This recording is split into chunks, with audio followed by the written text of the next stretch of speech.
Hey guys, how are you today? We'll be set up, ready to go here in just a second. I gotta get all the buttons pushed, and I can't do it till the live actually starts. Hey Kevin, Steven, Tim.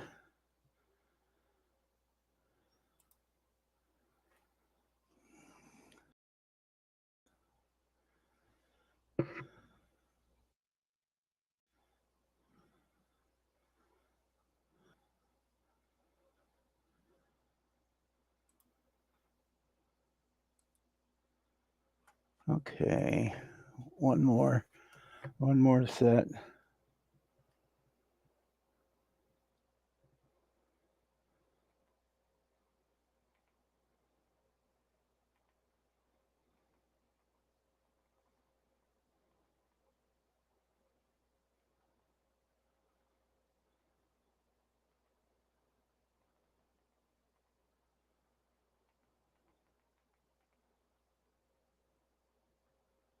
All right, we'll mess with that one a little while. Okay, how's everybody doing tonight? See, we got Blue Ridge and Steven and Kevin and Tim's in here. Hey Jeff, how are you tonight? We are going to work some on a few different things tonight. Going to work a little bit on the Chevelle Malibu, the flip nose, and I don't know what else we'll work on because I have some painting to do on it. Probably do some masking later tonight, and I can do some chassis assembly and then start messing with the interior, I guess. So probably got enough to keep most of the evening going. Hey Mark.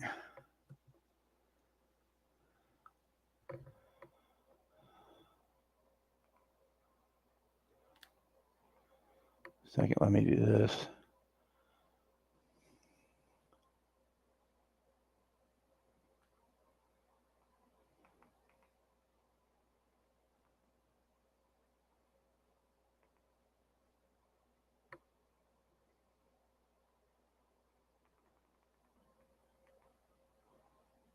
Oh, yeah, I'm going to want to pull it up. Okay. All right. I was not worry about that later.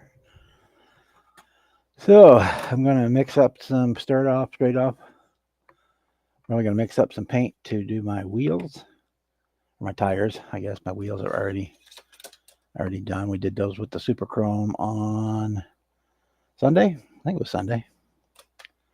I got the chassis. I got the silver on that. So we're going to do detail painting on that. Pretty much have the engine section of it finished. We got cooling hoses. We got our distributor in. I just got to put a coil on it. Exhaust is all in there. Front suspension is in. I got to paint that yet though. The steering bar block, I got to paint that yet. So that's what we're at. Oh yeah, I got the base coat of silver on the body, and that's where we're at on that. So start off here. I want to mix up some color.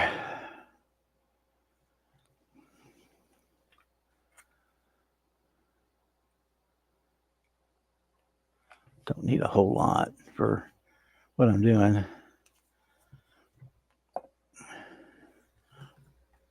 And I mix it pretty thin so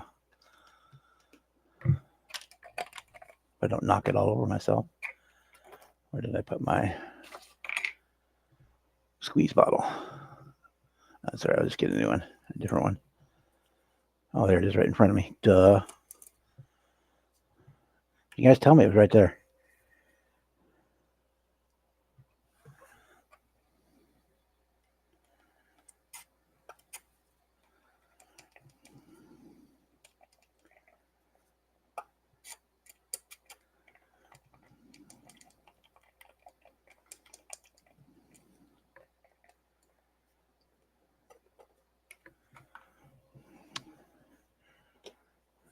My hose for the airbrush.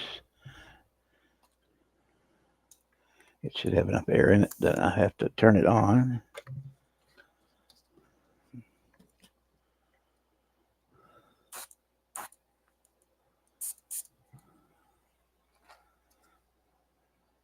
Take the cap off, Bob. Take the cap off.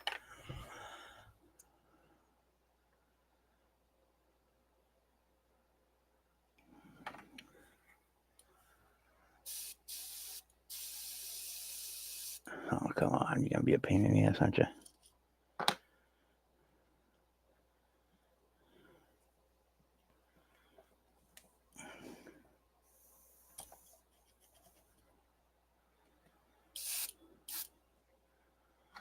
Way too much air pressure on there.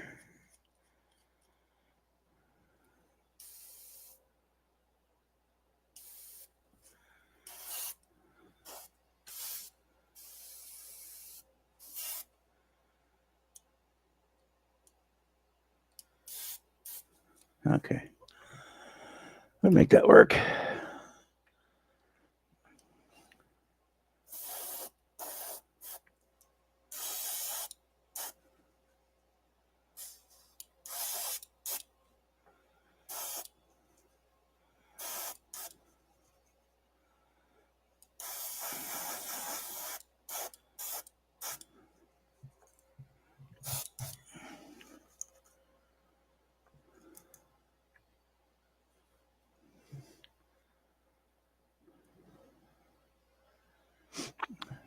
A Boston snake in there. How you doing?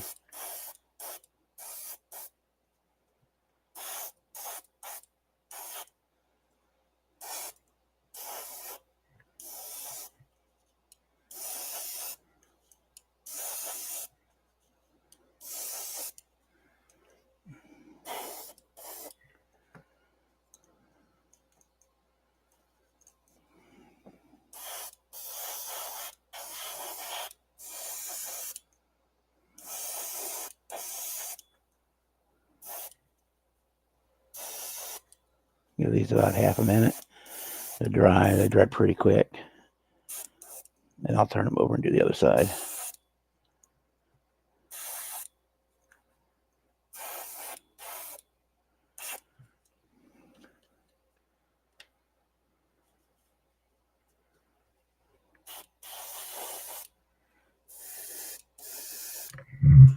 Okay, we'll give those half a minute or so, and then we'll turn them over. Hey, Boston, how you doing?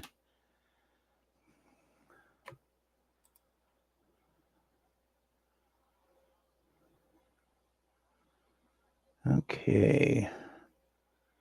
Stream says this.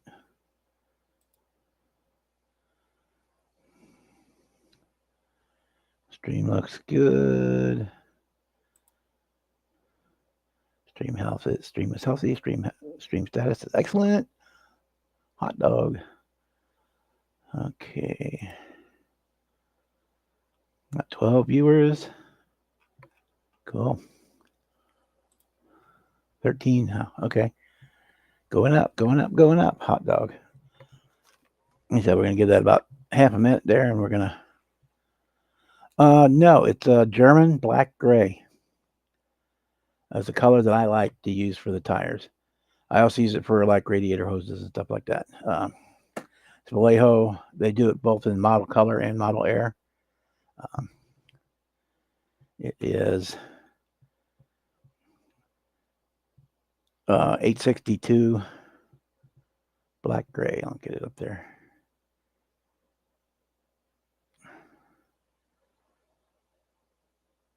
And I mix it with some bubbling thinner, 400. Probably about 75% this and 25% roughly of the color, because especially on this black, because it's really dense and intense color. So I don't need to have to put a whole lot in there. That was still a little bit wet.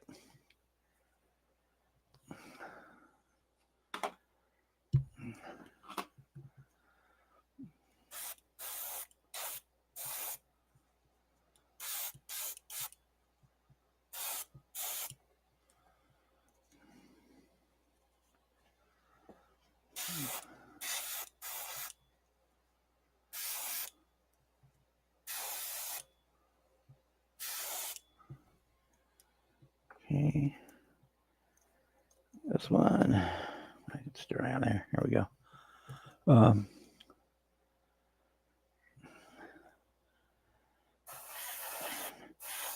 I know people use the NATO black, rubber black.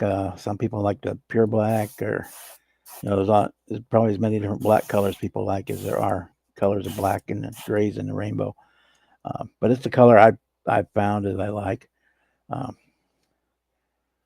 it works for me. I found it when I bought the German World War II aircraft paint set from Vallejo, the Luftwaffe colors, and it was one of the colors in there. It's they paint a lot of the cockpits of the German planes were this color.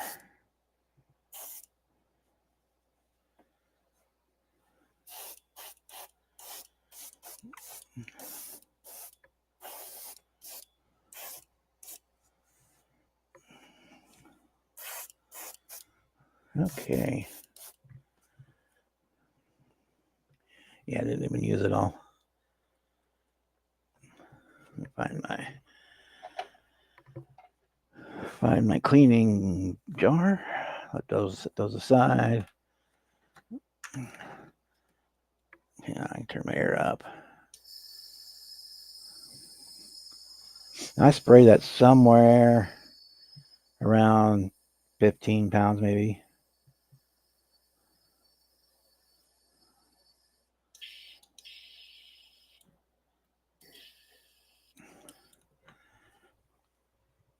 Yeah, it's just a color that I find that I like. It works for me, and I like it, and it's easy for me to get. I can get it at any of the hobby shops around here or stuff like that. So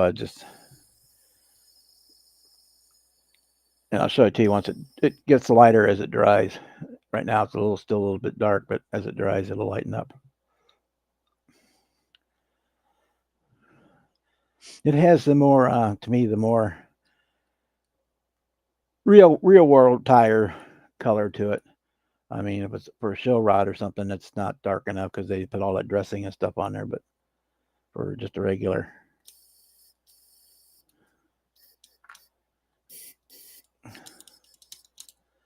tire, then I think it works pretty good.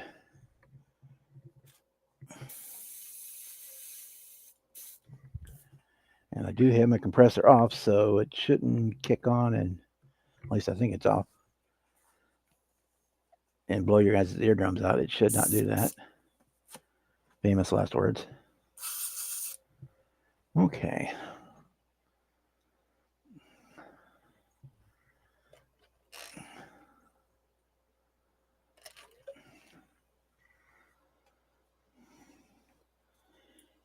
Yes, I just found it's a color that I can easily get a hold of. It works. It looks right to me. So,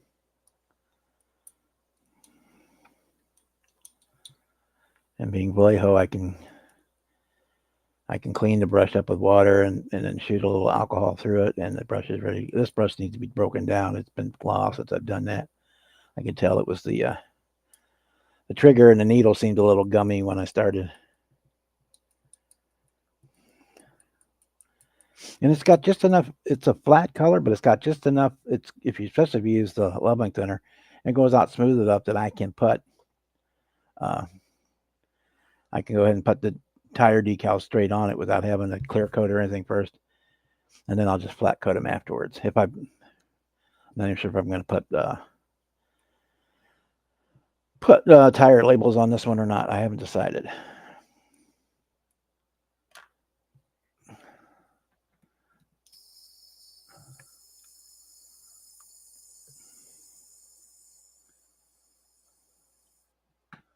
Okay.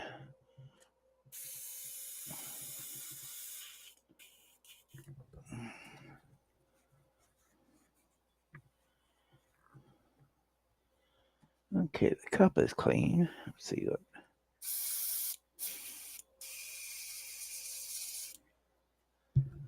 Looks like it's spraying pretty clear. Yeah, it doesn't matter. I got to take this one apart anyhow. Take it apart and clean it. So I might as well pull the needle out while I'm thinking about it. And put the parts up there. Get rid of my air hose.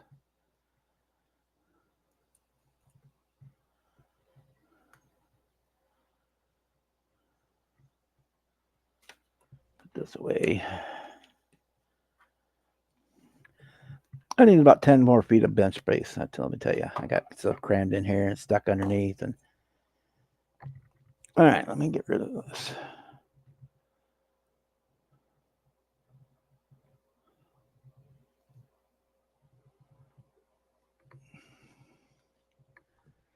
I'll let this dry for another minute.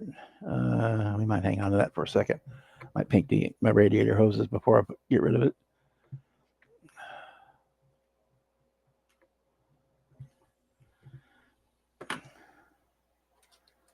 Since it's out in there, I might as well.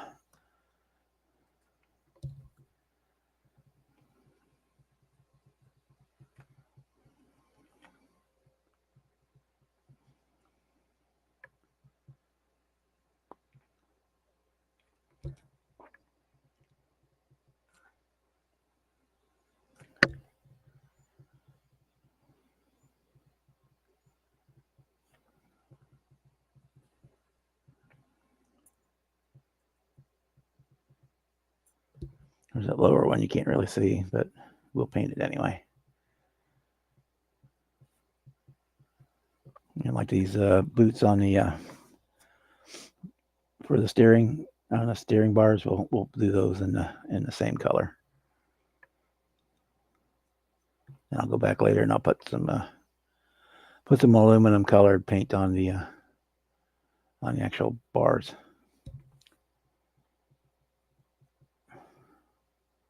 Go ahead and do the middle section too. We'll just leave the ends.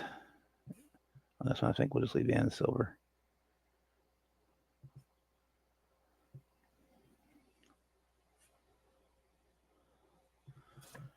Okay. I'll clean out that brush. All right. So that's the color once it dries. So I said it's got that kind of used tire look, but it doesn't have like not one that's had the dressing put on it or anything. Oh yeah, we're live. You can come in if you want. We're pinned on the top. As long as you're been. Let me do this real quick.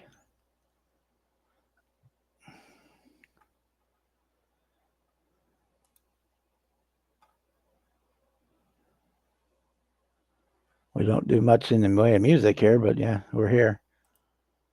There we go. Hey, Taylor.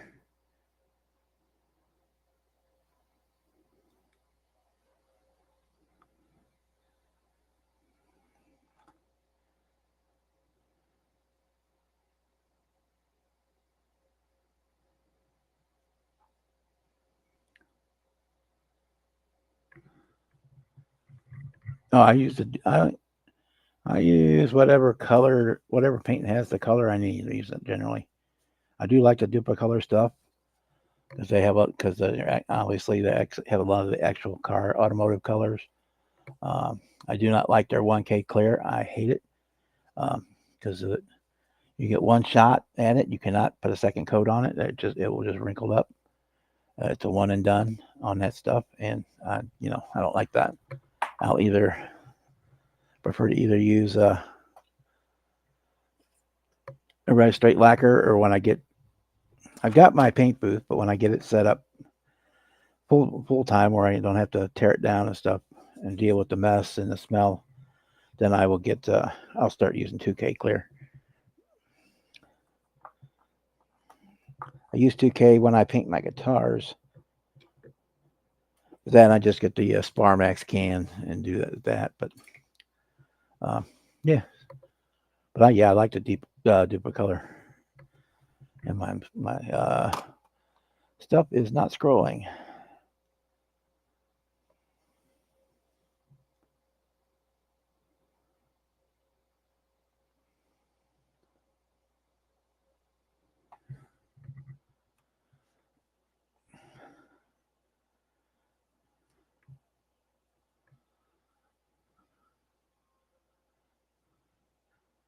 No one's got you banned.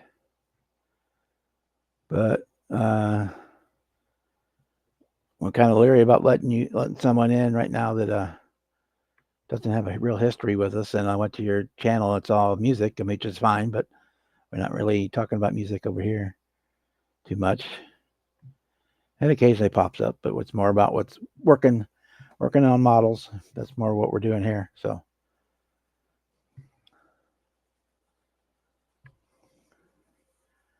Unless there's somebody else out there that knows who you are, then I apologize for that. But we've had issues in the past.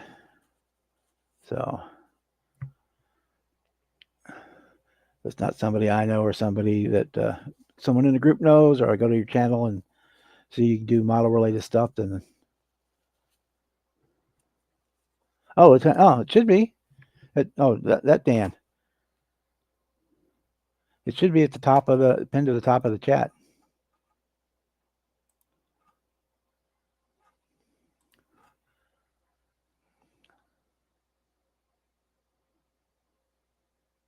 Yeah, it should be pinned right to the top of the chat, Dan.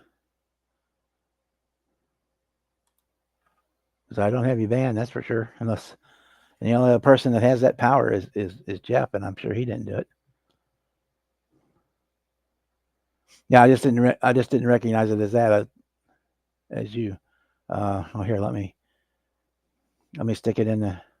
Yeah, let me stick it in the. Copy that. Let me stick it here. I'll put it in chat again.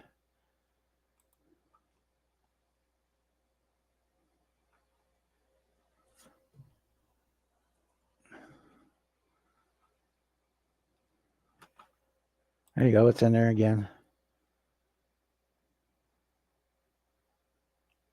Yeah, it should be the very top. Oh, I see. No, it didn't. I had. Never mind. It's not that one. That's why. Let me unpin that one. I went to Dario's channel and I had that copied in there. I guess. Let me do this again. There we go. Pin message. There we go. That should. There we go. Now we got it right. I apologize. I went over to Dario's channel and I just had him. I put him in the. There it is. Okay. I know who you is now. I'll put a wrench on you so we don't have to worry about this anymore. I'll know. Evening. You have a wrench. I was like, You're good to go. you don't know me, what? Well, I didn't recognize it. And then I went to your channel and it was all music. And it's like, okay, well. Yeah, I actually was. I started to set it up for live streams. I just don't really have the time. I have a Facebook page too. I just don't usually have the time. Yeah, I friended you on Facebook last night. Did you? Or the night before. Sunday night. Yeah, I think so. Sunday night, maybe. I have to go look. Yeah, you're probably right. And then I said I went to Dario's channel earlier today, and I guess I forgot to uncopy that, and I posted his Yeah, I've link been to his here a while. channel. I'm like, oh, I guess he's going solo today. I'll just watch while I. Oh no, I get real bored talking to myself for very long. So You were like, I don't know who you are, and I was like, who's he talking to? Then when you said the music, went, oh, that's me. yeah, Taylor. Well, I don't play too much anymore. The arthritis is kind of eating my hands up. I play a little bit of bass still. Oh, do you? But yeah, I build guitars a lot of times. Most of the videos I have are bands that I was in. I kind of consolidated all the channels. So I started up. Everybody asked me if I'm streaming all the time, and I was trying to fill in the gap on days when you guys aren't streaming. So I had to request permission from YouTube to live stream, and it was like I got put on a 24-hour hold. So I haven't been back to set it up. Yeah, here you go. Most of my guitars are packed away, but there's my PV acoustic and my acoustic bass are sitting right there. What do you like to play? I play just about anything. I do a lot of old, classic rock. I mean, CCR. Nice. Uh, Ted and I talked about it a couple of weeks ago, and I think I was on his the first time I was on his live, and I've been playing drums since '87. Way back when God was little, I was a music teacher for a while. Worked in a I music teach store. right now, and I'm starting to. I don't know. It's starting to lose the newness and the fun. I Well, the deal teach was I worked at the music store to get my stuff cheap, but then it didn't pay jack. So then you would take out. That's where you took made your money by having students. Yeah, there's actually a local store. It's kind of like a guitar center, but it's family owned near me. And I've gotten to know the owner and son really well. And they have this program. It's kind of cool. They put together people that don't know how to play instruments, and then they teach them how to play, and then they match them up in to a band to like do performances. And I said, hey, I've been playing drums for oh my god, longer than I want to admit. 30 what 87, somebody do the math. 13, 38 Heck, years I've been playing. I'm like, that's what she time I was goes, working in the store. I I've been in drum and bugle corps in the Air Force. I got a full scholarship at Berklee School of Music in Boston when I was in high school. I played 3 years in the college big band when I was in high school because me and a buddy of mine were just advanced, I guess, however you want to put it. Yeah. And the guy's wife was like, "Hey, I'd love to help out with this. You guys are they were man they had a band playing War Pigs in their little studio there at the Hmm. store. They weren't doing a great job. I was like, oh my god, let me get on those drums. But his wife's like, I need to see a resume. I'm like, can I just sit down and play something? So I haven't. I'm like, I've never had to put together a resume for music. I don't even know how that would look. So I was So I working haven't. there just basically so I get cheap supplies and taught on the side there just to make an extra cash. But yeah. Yeah, I kind of got suckered into this teaching gig. I teach at a. Is my camera on? I teach at a little music academy, and I get about I don't know 10 students. It doesn't pay squat. Well, it's all relative, I guess. Doesn't pay squat compared to my primary job. Yeah, I could make like $15 an hour teaching, which He wasn't too started me at bad. But I get 20. I get $11 for a half hour lesson. yeah, I was doing 10 for a half hour, and then they got the store got $5 out of it, so I got Yeah, 15 per he hour. he charges 30 a half hour. So yeah, he's making a little bank off of me. As I said, that was in the late '80s, early '90s. Uh, yeah, so I did a lot. We used to play a lot of Leonard Skinner, a lot of Beatles, older, classic rock Nice. stuff. I'm Uh, I learned you how to play my drums to all my dad's classic rock albums, so that's right up being my alley, you know. being into bass more than guitar a little bit. I learned a bunch of the old Michael Jackson funks, like Nice. because those are great bass lines and stuff like that. A lot of these kids today, music is just sucks today. So I ask these kids, "What do you like to listen to?" "Oh, I don't know. And so I teach them lessons. I teach them how to read music out of the book. We do exercises, and then we sit down. He's got two drum sets, and we sit side by side. And then it's funny you mentioned Michael Jackson because I will try to cue up music that reinforces what I've just taught them. Oh, that didn't sound good. Yeah, if they practice their lesson plan, we do like 20 minutes of lesson work, and then the last 10 minutes we could do whatever they wanted. Learn a rock song, or learn this song, or just jam out, or My whatever. biggest issue is the kids don't practice when they're not there. Yeah, They said, well, if you want to keep wasting your money to keep going over the same material every week, but we're not moving on in the book until you have that mastered. so yeah, the arthritis has got my hands so chewed up. I can't on the guitar. I can't play hardly play at all. I can do a few cowboy chords, and that's That about it. that sucks. I'm approaching 50, and I've noticed that the hands cramp a little more than they used to. I can do Oh, I can do power chords, but like a full bar chord like an F or something, I can't even. My hands just won't do it anymore. I remember watching a documentary on Buddy Rich. You know, he was one of the most famous, incredible drummers of all Oh time, yes, and my favorite drummer of all time. one of his uh, one of his bandmates or something telling the story. He came over to Buddy's house one day. I think Buddy was 60 something, and he just said, "I can't play anymore. I can't hold a stick. I can't play." It was like, man, that was just sad to hear that. And it's coming for all of us at some point. My issue is the stuff I like to play, Rush and progressive rock, is very, very hard on the hands and the arms. Hello, Hey Johnny, how Bob are you and Dan. today? Sorry. Hey, what's up? Doing pretty good tonight. Better than I'll be doing tomorrow. I get to go see my urology tomorrow, and he gets to go in my bladder and look around and Oh God, check me. I never want that to happen to me again.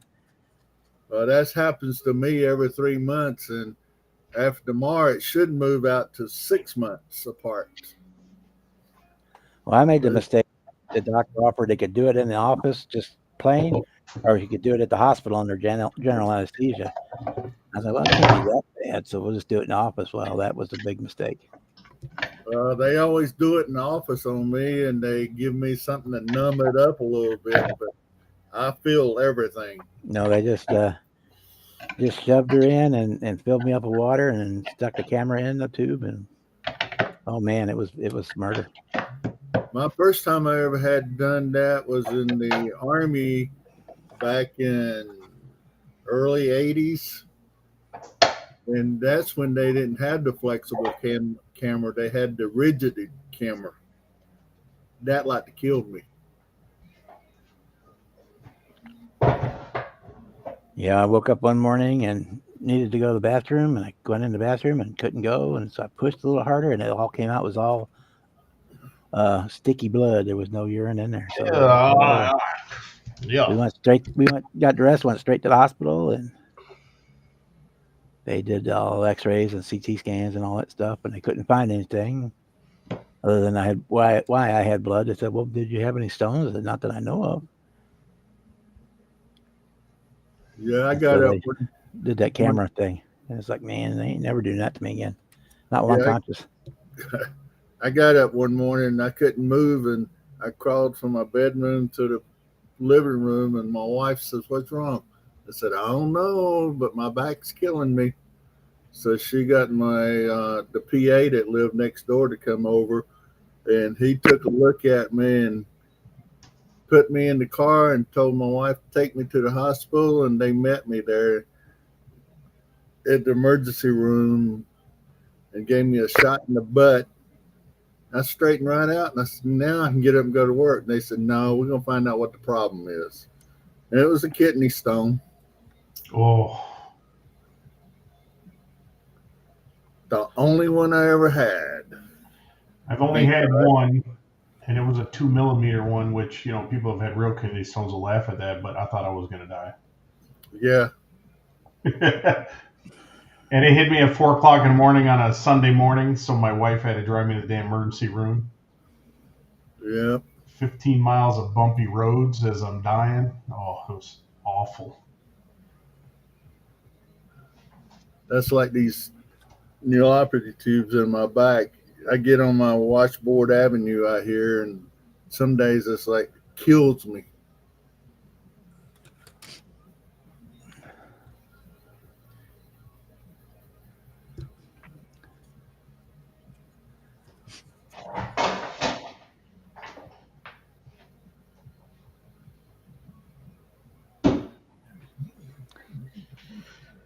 Alrighty. Hello, Stephanie.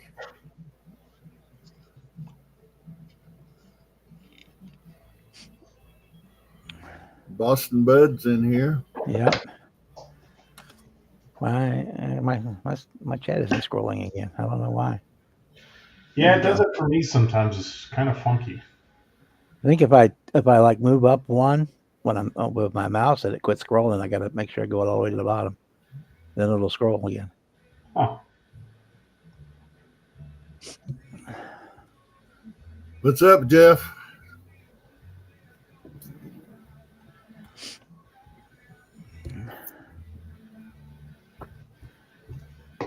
Yeah, when I was teaching, it was right when Guns N' Roses was getting big. You still had the hair metal was all a big deal, so a lot of the kids wanted to learn that.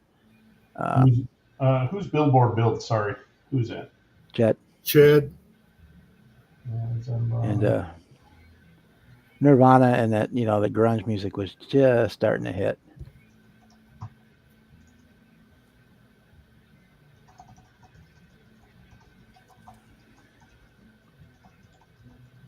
Hello, Ted.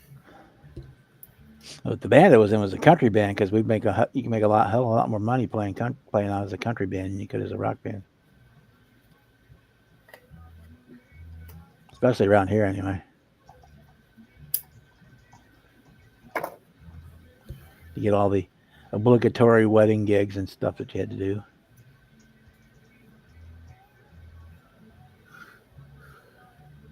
Well, I shot that splash candy paint on spoons. I think it turned out pretty good. Cool. And then I got the base coat shot on that Corvette, and I let it set in a dehydrator all day yesterday and all day today. Tomorrow, I think I'll shoot the lemon head candy on it and get it ready for the evergreen.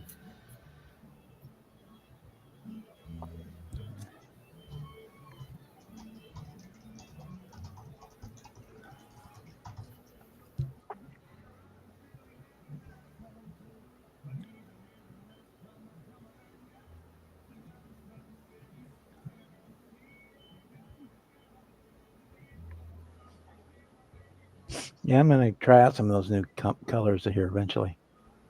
Yeah, I'm getting tired of getting to where I think I'm in a rut of painting everything the same colors, same 3 or 4 colors. that's what I was looking at. I was looking at my models on my shelf in there, and I got a lot of red and blue and a few greens. I think one brown. I said, let's start doing something different. So I looked at them splash paints with the candy, and I'm gonna try to go with the box art that's on that Corvette. See if I can get close to it. If I mess it up, oh well, nobody ever see it but me.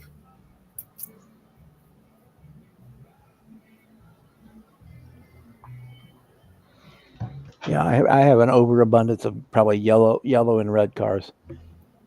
I used to have a bunch of blue ones, but they've all either been gone into storage or been given away. Um, and the last couple ones have all been green, so I'm kind of over the green stage for a little while. Well, my granddaughter comes over here quite a bit, and if I do anything other than red or blue or a sharp looking color, she takes it up in her bedroom. That's like that 1970 Pontiac Firebird I did in that pearl green. She won't see it. I ain't gave it to her yet. Yeah, I've found the last couple of years that I've been back in the hobby, I've probably given away as many models as I've kept. Which back in the day, I would never have done that, but I actually enjoy building for other people as gifts. Yeah, that was. I enjoy messing with her because 2 years ago we used to get out there and run our RCs on the track that I built until I came down with the bladder cancer. And I'm gonna try to get it cleaned up this spring and get it working again. And me and her get out there and run our RCs out there. She enjoys that, but I tried to get her to build a model. That's impossible. I ain't found nothing she's interested in other than a cell phone in her hand. But Yeah, it's the whole. How old is she? She's 17. She'll graduate this May. It's the whole generation. I was actually shocked. My son was down here working on his Warhammer today, which he hasn't done in months. Y'all were talking about guitars. She's Mhm. taught herself how to play the guitar. I think she's got 3 of them now. Oh, that's That's cool. kind Yeah. of how I did it. She gets on that phone and she'll bring up something and she'll sit there until she figures it out. You know, learned how to read music in high school band, college band, and decided to pick up guitar and was more interested in the bass. But you go to a party, you can't really drag a bass guitar along and say, "Hey, what do you want to hear?" Yeah, try your drums. That's the At least you worst can part beat out about a it. rhythm on the table or something that somebody might Yeah, that's recognize. true. My son, he picked up the trumpet when he was in high school for band. He got pretty good at it, but since he got married and stuff, he ain't messed with it. Yeah, I went through a period, mostly due to work. I went through like an 8-year period where I didn't play. I gave my drum set to my brother, who he's a jack of all trades. He plays bass guitar, sings, plays the drums, all very well. Records his own albums, but I went 8 years traveling and moving for work, and then finally I bought a house. And the first thing I did, he happened to be graduating from high school. I said, "I'm coming to get my drums," and I haven't stopped playing since. Every time I think about hanging it up, I just can't. And that kind of went away for me for a while. And then after I had my heart attack and was stuck in the house on disability, I started messing with them again, but my hands didn't work well. So I decided to see if I could build them, and I bought a couple of those kits to build the kits, and that all turned out well. So I've pretty much been doing that more than anything on the guitar side. But and that, of course, now everybody in town knows I build guitars once in a while. So every time there's somebody gets a guitar, there's something wrong with it. Guess whose house they come to? Yours? And they're bringing in pieces of junk, but they can't tell them that. Yeah, you can. You got to find a nice way to tell them. I worked at a bike shop uh, from the age of 14 till I graduated high school, and I still tinker with bikes.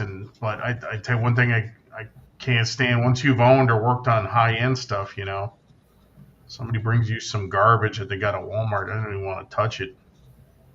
Yeah, it's the deal.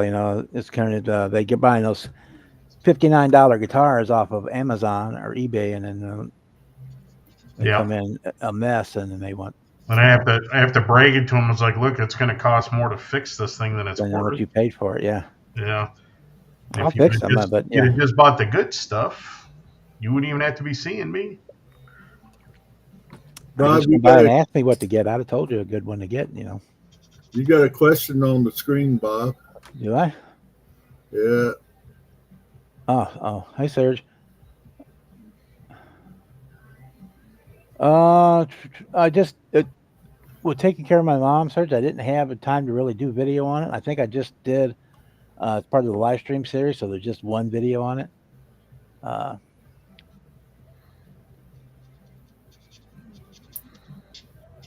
as far as the color on the chassis, it depends on the car. On this one, I'm doing actually. I painted it silver, and I'm going back and I'm making the frame black.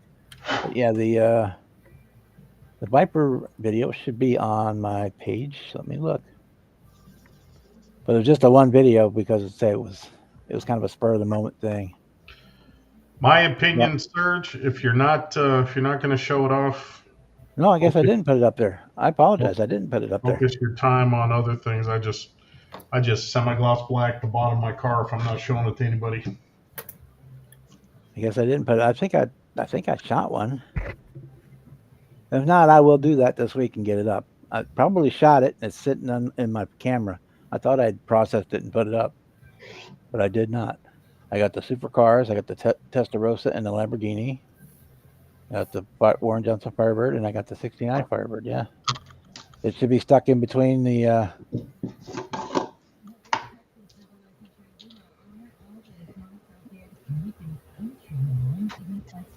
Yeah, I'll get one up for it.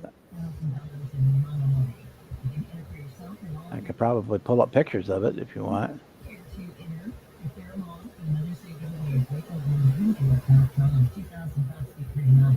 Because I think I put them up on the Drive, Google Drive.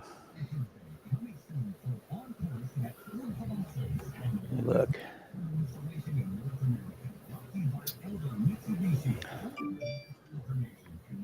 No, I didn't put them there either. I will get them up this week. A video and that up this week on it. I apologize. I thought I did. I guess I didn't do the Prowler either. I know it. Did I forget to make them live? I'll check. Because I should have had one on the Viper and one on the Prowler. Videos up. And I just went to put the one up on the fire. By the end of the week, they'll all be there. I'll make sure to get them all there. Such. Yeah. Anyway, yeah. It depends on as far as the chassis color. It depends on the car. A lot of them, I'll just hit them with the black primer, and then dry brush them with a little silver to bring out the detail. But this one's more of a race car, so I wanted to give it aluminum body, and actually the base color of the body is silver too, so it kind of matched the body. And but as you can see, I've done the frame up in the back half of the frame is in black, but the front part will be, because it's a tube front end, it's all going to still be silver.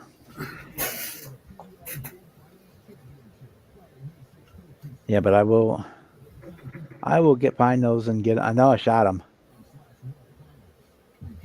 The Viper was the R10 or V10, VR10. I don't remember which one it was. It was the AMC one, right?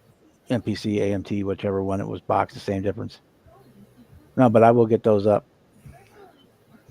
So I thought they were already. I'll check after we get off the live stream. If I uploaded them and forgot to make them public, or if I forgot to upload them, or what. I know I shot them for both the Prowler and the Viper. I know I shot the videos, took the pictures. But yeah, we'll get it taken care of. Be right back.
I was going to grab them and bring them over here, but then I remembered, they're boxed up for the next show. Okay. So we got that. Let that dry for a minute. Yeah, we'll go ahead and put decals on the tires, I think.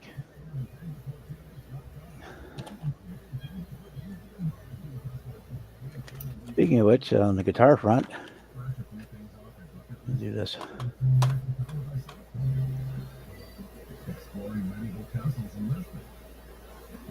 About 6 months or so ago, I went on eBay and found a guy that has 125th scale 3D printed guitars. There's a BC Rich and a Stratocaster. There's an Ibanez Gem. Gene Simmons Axe Bass. There's a Warlock. And I had a SG double neck I've already got over there. A Flying V I've already built, and an Explorer I've already done. These are kind of cool to paint. I like sometimes I'll paint one up to match the car, and I'll put it in the case with the car. I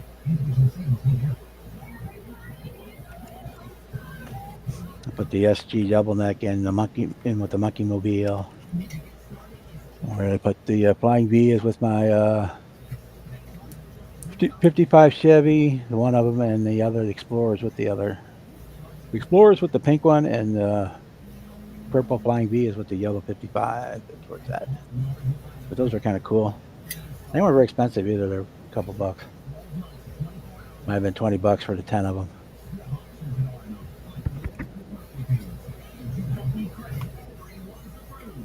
Hey, Marcy.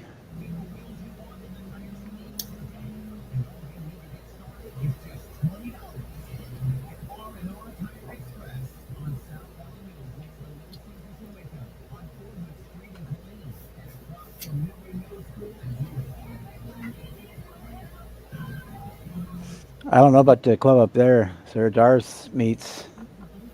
They usually try to keep it under 2 hours, depending on what they're doing.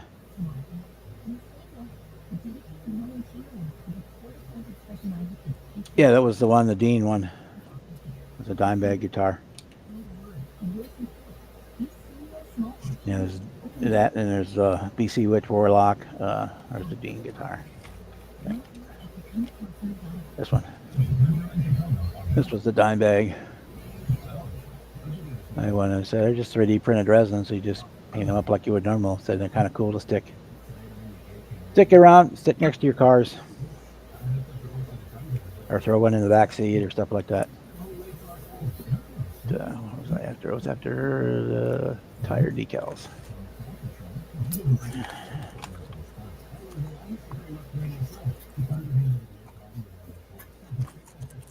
I need to order some more. All I've got are Goodyear ones.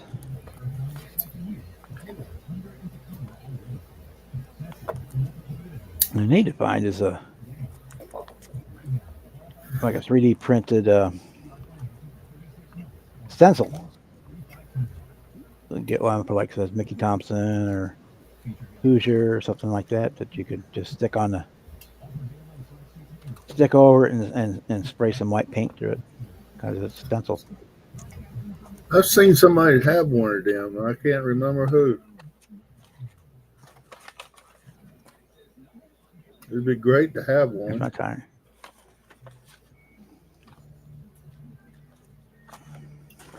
Especially on the drag cars, that's basically what they did to them at the factory. They just stuck a stencil up on there and spray painted some white lettering on them.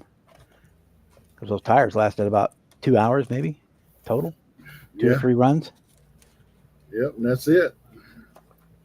Same thing I did with the NASCAR wheels tires. They only spray those on too because they don't last long enough to need be pad printed or the heat printed foil or whatever they do, however they do it on the real tires for regular cars.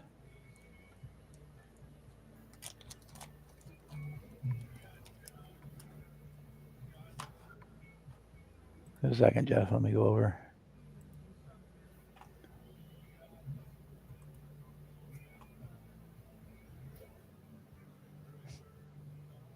I have to go over to the YouTube side to pull up the link.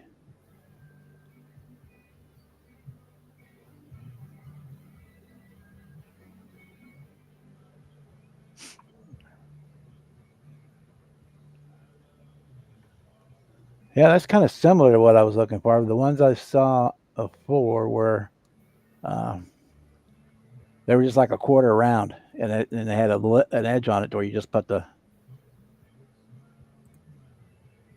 was just like wrapped around the side of the tire. You put it on it, wrapped around the side, and you just sprayed it. But yeah.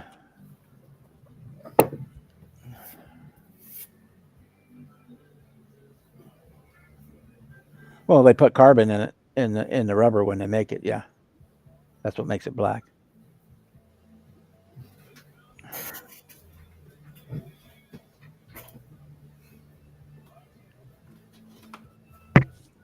Like during World War II, most of the tires in Europe were brown because they had to use a synthetic rubber because they didn't have access to natural rubber.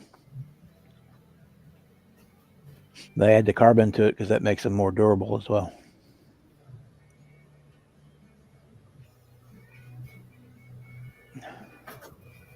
Yeah, I think that's where I saw it. I think Don was making them.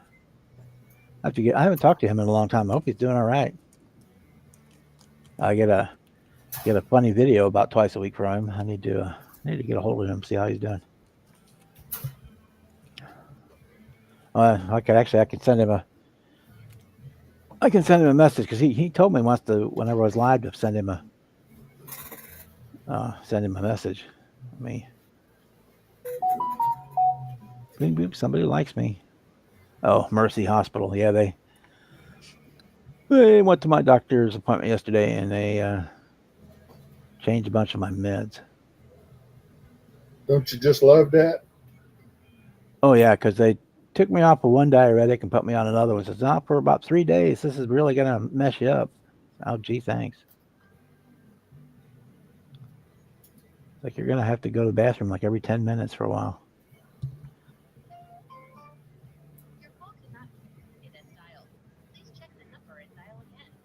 I don't want to call that number. I was trying to delete the video or delete the message.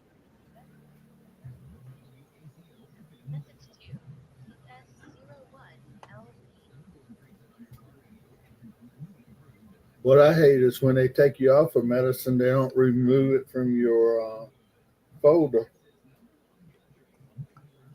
Every time I have different doctors, so every time I go in, I have to take my chart from one doctor to the next and say, well, he took me off of this one, put me on that one, change the dosage on this one. All these because the doctors' offices don't talk to each other. All my doctors work in the same hospital, so they got my, the same chart. Well, my primaries here in town, all my specialists are in Washington, which is like 30 miles away at the hospital, the big hospital.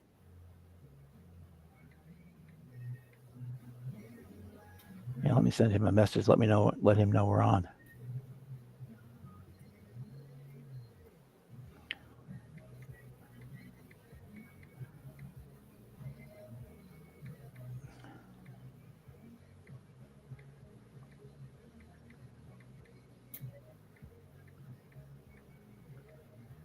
He told me once he wasn't getting notifications, and I should send him a message to remind him. So we're going to do that. If he wants to come in, he's more than welcome. Yeah, I haven't talked to him in a long time.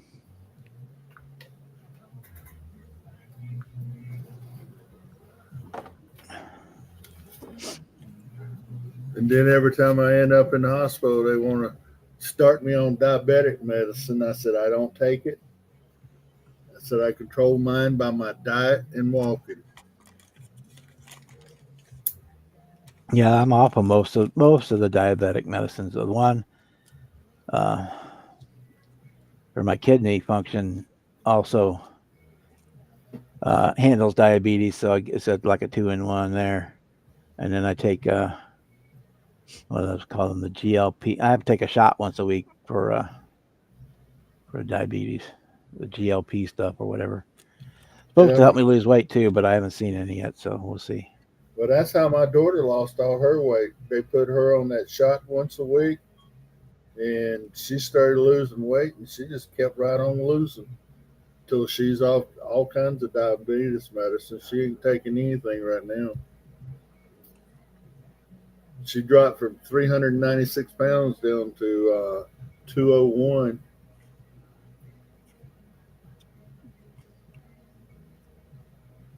Well, I'm down about 100 pounds from my time of my heart attack. So, but I want to lose at least another 100 more. When my bladder cancer started, I was running about 250. Now I'm running about 218, 219. Oh, for your glucose? No, mine is nothing like that. Mine may get up to like 160 or 170 right after I eat, but most time it runs right on around 120, 130. My blue coat every morning I get up, I take it, and it's about 101 to 19.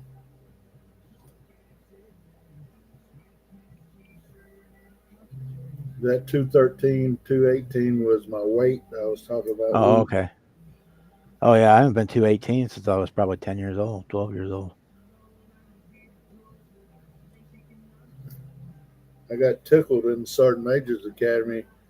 I lost a bunch. I went in there weighing 212, and I could pass the tape test.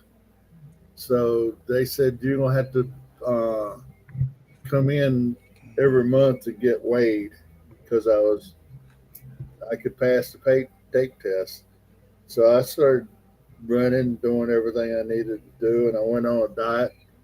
When I left the academy, I was down to 165,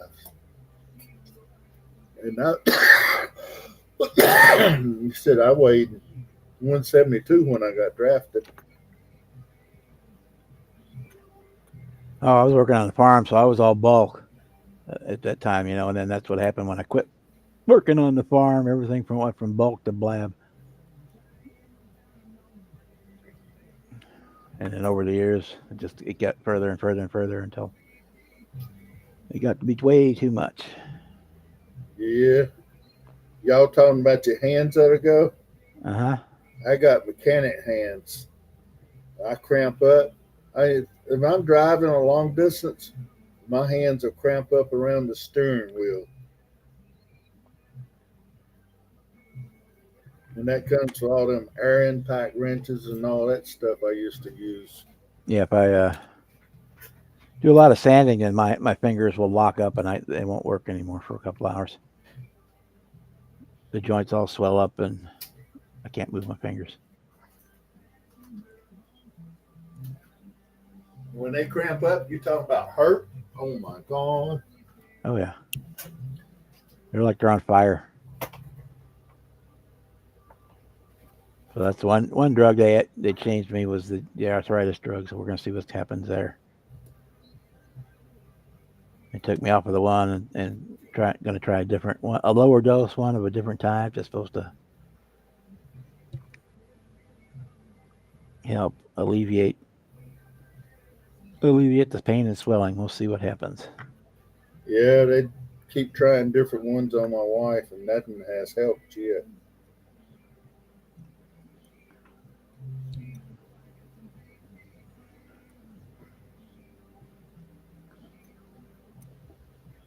So I wouldn't want to wish a heart attack on anybody, but that probably was a wake up call for my ass that you got to start taking care of this shit. I was on my way to work and couldn't walk to the car without. I had to stop on the way to the car because I couldn't walk that far. Hmm. Something's not right, and I almost went to work. If I'd have turned left and went to work instead of turning right to go to the hospital, I probably wouldn't be here. They got there and says, "You're having a heart attack." I said, "Is that what it is?"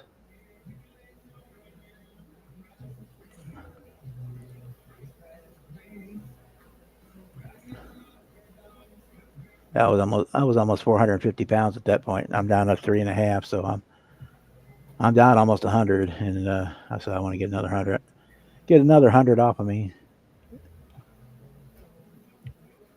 Now, starting next week, I can get the pool will be open back up again, so I can go to the pool and walk. That's where I do most of my workout is in the pool because it Yeah, my keep my neighbor back. that my neighbor that I walk with every morning, he goes out to the pool at 4 o'clock in the morning. And he spends about 45 minutes out there swimming and doing exercise and stuff. Cause Yeah, he I just got walk from one end to the other for about 45 minutes. Yeah, and it's a saltwater pool. he's got a bad back.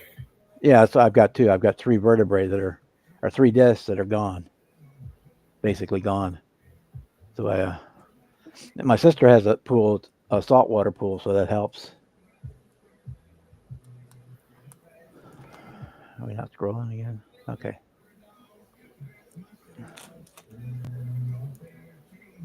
But yeah, I talked to her the other night. She says the pool is open, but it's cold as shit. You might want to wait for a week or so till the heater catches up. And That's what he did. He waited. Fort Hood's got an indoor pool, and they closed it down during the winter for working on it. And the only pool he could go to was the outside one. He said, "Nope, I'll pass." Well, hers is outside. It's heated, but still, I mean, she can get usually April 1st through October 31st. She has it open, but it was a little cold here this year, and then she had work done on it. So they just got it filled and the chemicals going in it this week, and then I'll have to let it heat for about a week so before you can stand to get into it. If we get some good sunshine and heat, regular heat too, that'll help. But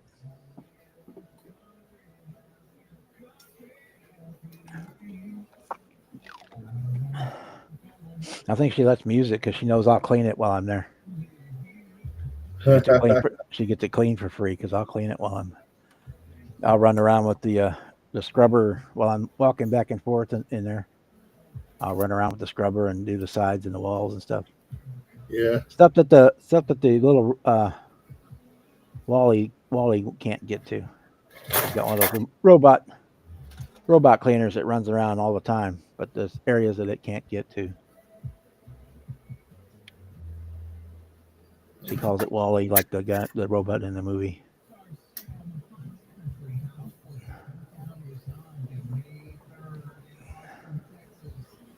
Yeah, I We're think just Jerry's 68 years old.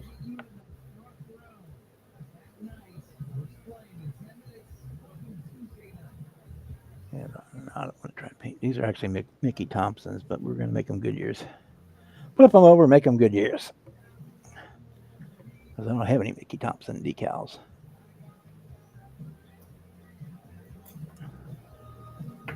Oh no, definitely not. You know, you don't want the boys crawling up inside of you when you get in the water. Nope.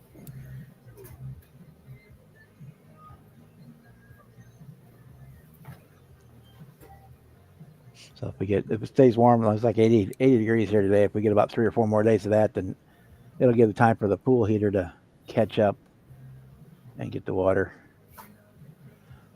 up to about 75 degrees, and then it'll be all right to get in.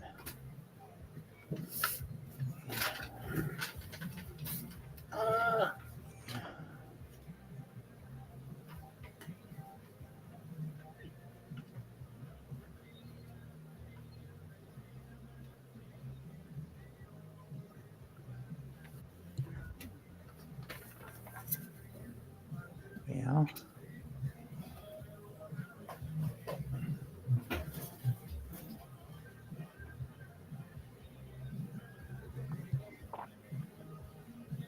These are not going to fit. Oh well. Let's get in there, cut them, I guess. Where's my scalpel?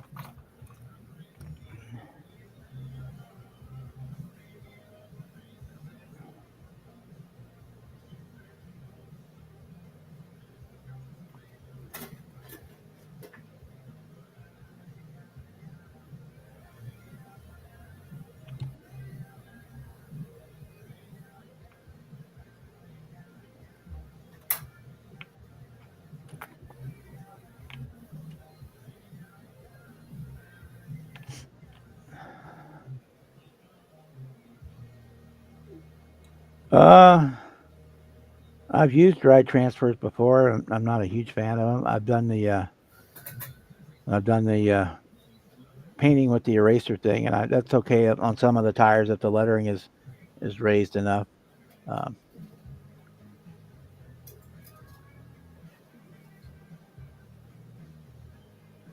and I've got some of the white gel pens here too that I've used before.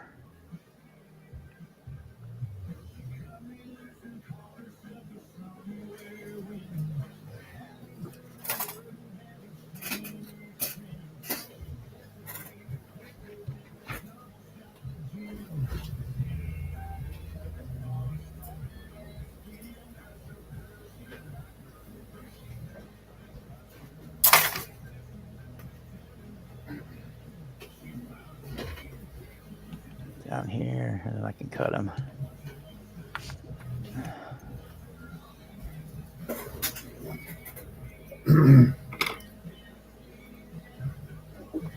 My wife wanted to go to the Hobby Lobby yesterday. She's needing material, and they had it all on sale, 40% off.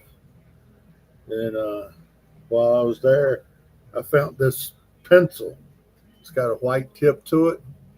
I'm gonna try that on them and see if that'll work.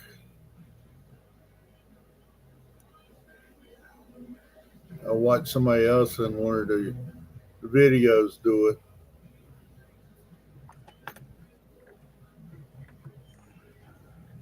Because I can't do it with a paintbrush.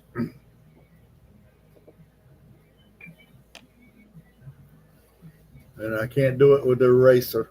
I tried that.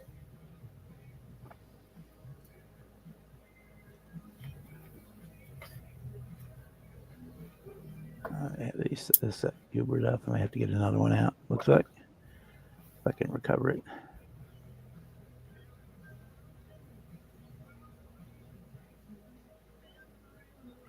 Once they fold over, they're almost impossible to get back. Lucky I can get it unfolded. If not, we'll have to start over.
You still working on the flip nose, Bob? Yeah, I'm working on the. I painted the body this afternoon, so I'm kind of at a stalling point on that. That's why I'm working on the tires for it right now.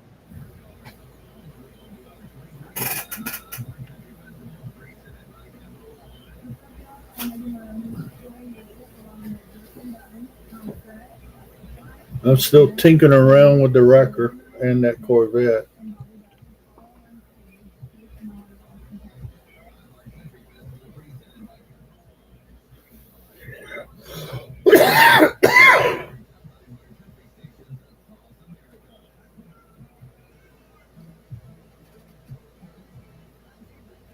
Those are not going to work. Plan B.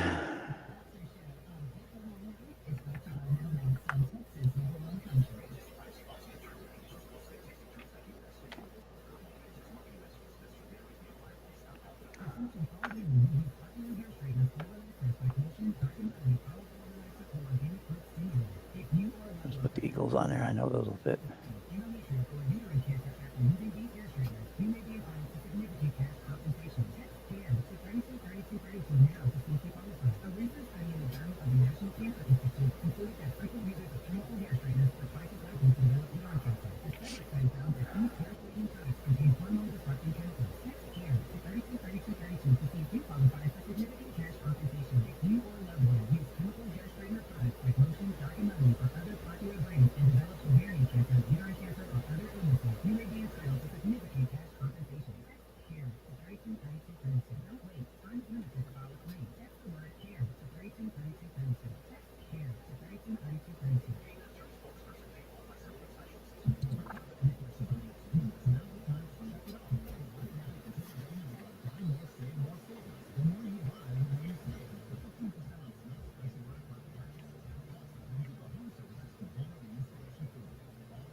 put the eagles on there and not worry about the rest of it for now. Okay.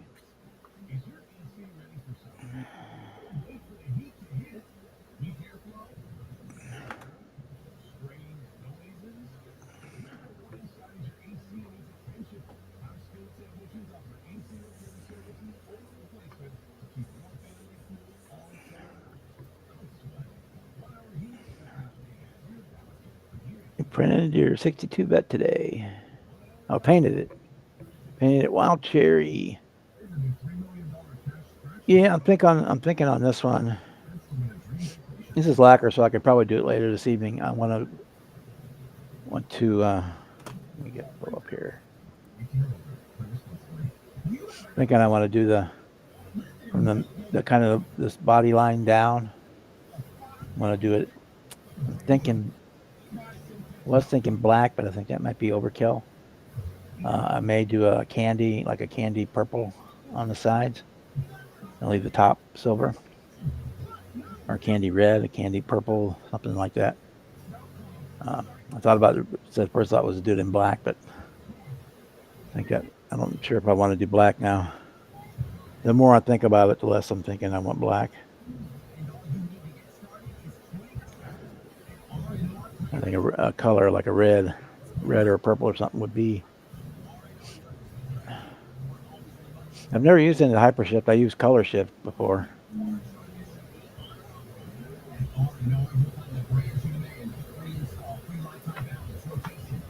Because for Acme last year, I built that big right before they re-released it, the big 64 Mustang, that 16 scale one, and it's got these. It came with these stripes, and I think I'm gonna use those on this car. Have them start on either side of the hood scoop and run over the top and down the back. So I need a complementary color to go with that. Would either have to be black, orange, or yellow. So if I do but I may do the purple just to be different. Do I have any smaller ones in there?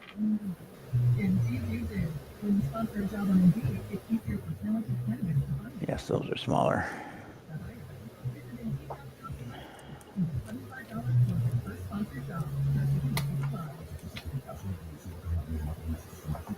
I actually thought about doing lime green too, because I've got some really cool lime green decals, but it was a little much, I think, for what I was wanting. Clean, functional, delicious ingredients to empower doers like you with superior brain body tools.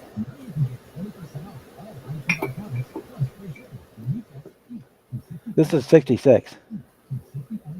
This is 66 Malibu flip nose.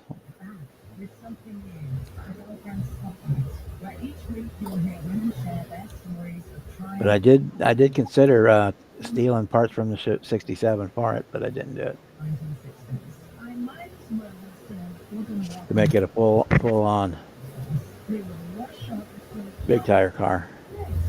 These ones I got from Matthew will fit with the way the suspension sits. So they will fit. They stick out, but that's okay. I don't mind if they stick out.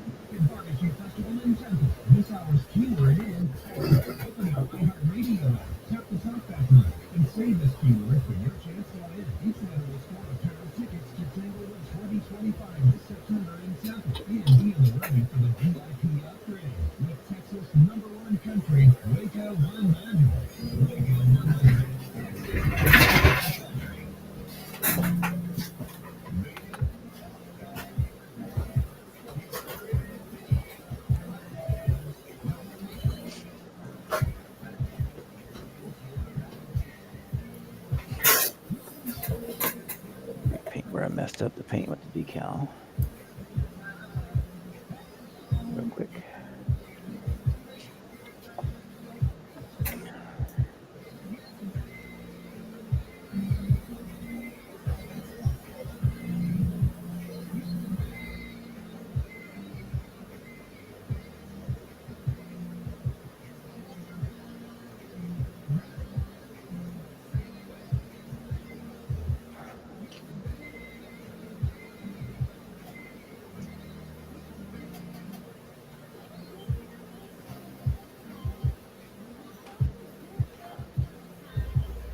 I don't know about income. I've not had any issues with it yet. You kind of pre-fit a lot of the stuff, and all seems to be working. The way this front end goes together is kind of goofy, but I mean, it works. So I basically stuck it into the body, stuck the side pieces into the body, and then built it off of that. But I didn't glue it in, so that after the glue is set up on all those parts, um, I could take it apart. But the chassis and all that stuff seemed to fit in there well. I mean, when we get down to the road, final assembly, I might run into something, but I haven't. I haven't seen anything yet to cause me concern. But that's part of modeling too. So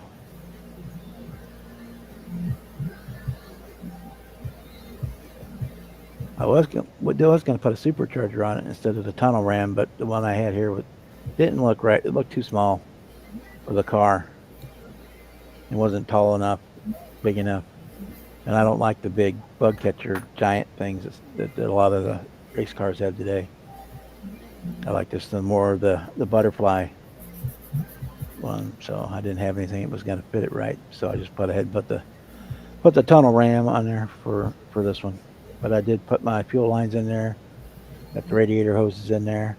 Um, still got I still got to get a coil for it. I got the coil wires there, but I still got to get a coil for it. Either that, I'll just run the wire down the side of the engine where all the GM ones were back behind on the back side of the block, so nobody where you can't see it anyway. I might have an MSD box floating around here somewhere.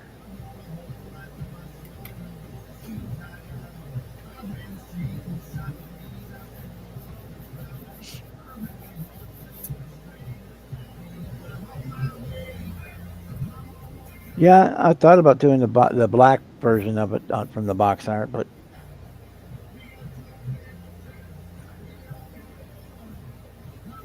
my other the 66 Chevelle that I did not too long ago was got flames on it, so that kind of put me in a different direction.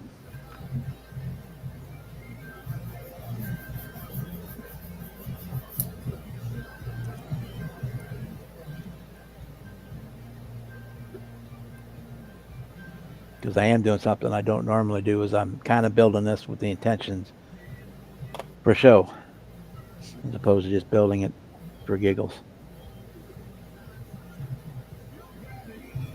So I'm adding a few of the things that normally would leave out. I'm doing a few things that normally I wouldn't do.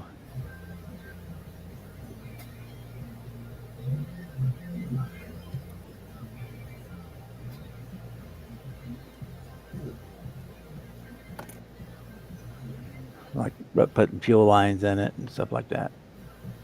It's not something I normally put on a car, but since it's what I'm kind of intending for show, then I went ahead and added them.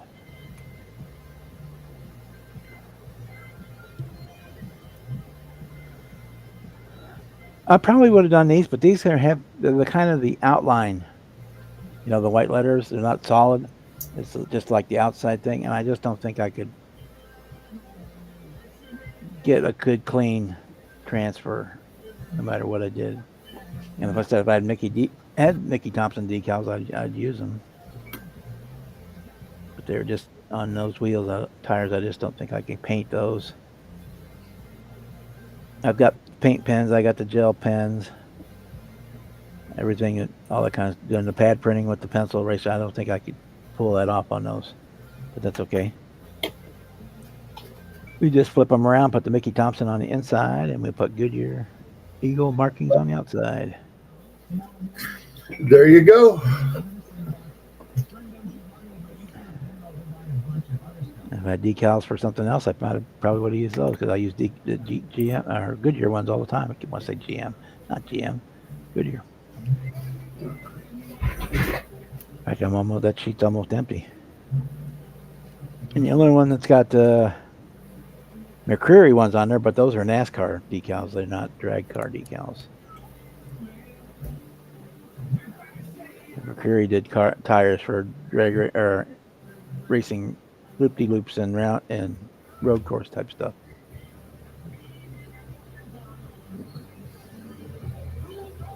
And there's Chet. Let me. Oh, Go. howdy. You're doing a max headroom there. Hello, Yeah, Chad. just There you pop go. in and show you what I was talking about. Okay. That's the wild cherry on the House of Colors. That looks nice. Cool.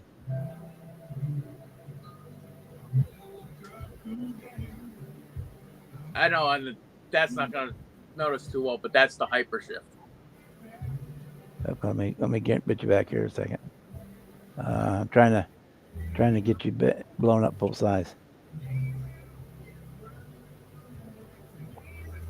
Go back here. Try it again. There we go. Come on, you can do it. There it is. Okay. Yeah, that was awesome. I just have to clear coat that yet, and then I have the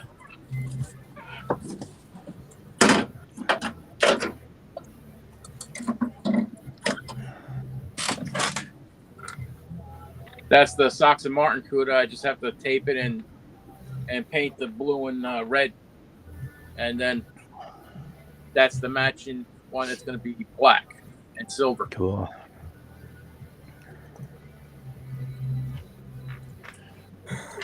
And then here's the Nomad. I decided to use metallic primer for a change. Still haven't decided what color I want to do this gasser as. Actually, on this Chevelle, I actually considered doing it just primer. Yeah. Well, Just shooting a coat of gray primer on it and calling it done. Flat clear and calling it done. I have a car, Super B, that I did for the Weekend Warriors group build. I did the car in dark gray and silver, or gray and black. I think it was dark gray and silver, because I planned on doing a two-tone candy coat on it. But when I got done painting it, I was like, that looks good just the way it is. So I left it.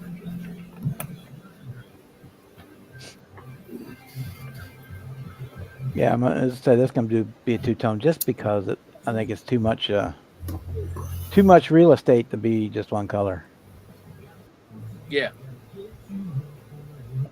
Well, I figured if I did the black and silver and did candy over it, the where the black was, it was going to be much darker than where the silver was, and it would make a nice contrast with the candy. But when it got done, I was like, yeah, that looks good without even messing with candy coating over it.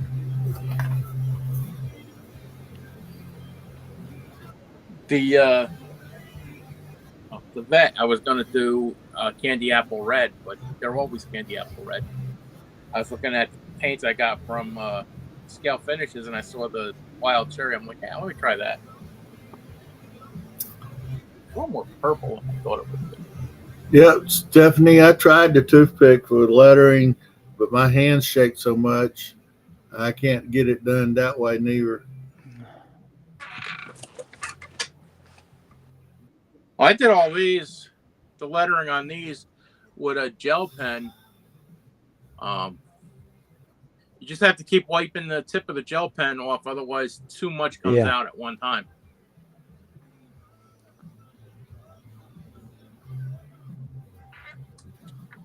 And yesterday I did 8 tires that I got from the Iceman sent me.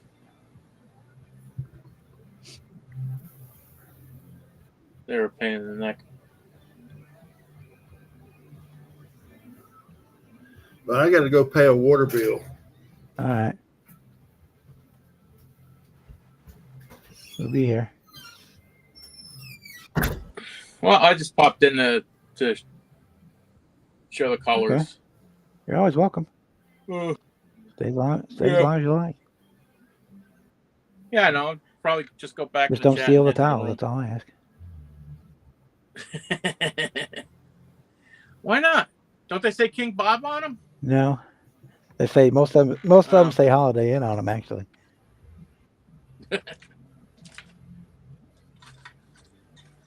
Yeah. I used to work there, and when they got a little bit old, they would throw them away. I says, "Well, I'm going to take them home." So we got a whole bunch of them.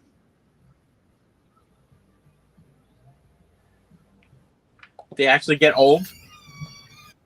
You would think that they disappear too Well, often. they do, but they'll wash them after they wash them about 10 times. If they still have them, then they usually get rid of them. Because by then it's real hard to keep them white and stuff. So Yeah. and they were just tossing them out. She says, "Well, I'm going to take them home." My boss told her, "Sure, go for it." They're already written off as trash. So yep. So I got a whole bunch of those. There you go. That's a running joke. Anytime somebody comes to the Exactly. house, don't steal the towels because they go in the bathroom and they all say Holiday Inn on them. Evidently, my kid's car broke down. My wife had to go rescue him. Oh, He was on his way home from here, and all the lights in the dash started flickering and whatever, and then it lost all power. Probably the alternator or the belt. yeah.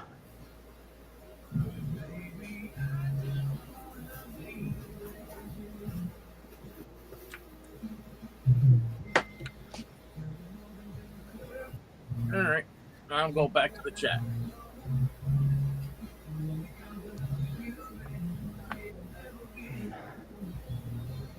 That's all right. We turn these into Goodyear Eagles now, so that'll work. And I ain't gonna mess with the front ones. I never do on his drag cars.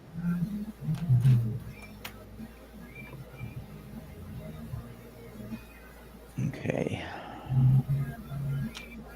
Clean up my brush. Put a little juice on there.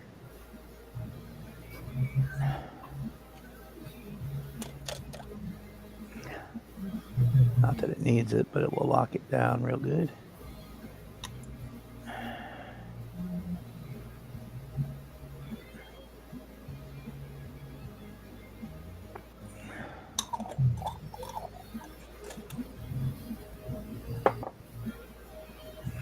Okay, let's put those up there, out of the way. That over there, that up there. Start putting the rear end together.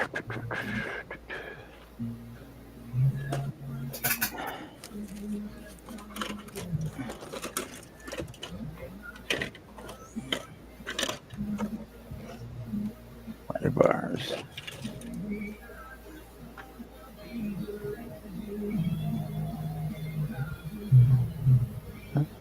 Pinged, but nobody's there. Nobody's home.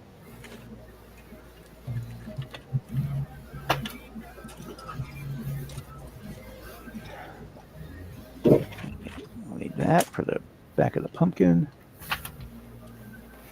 Actually, before I put those on, let me. Here's my black at. Black.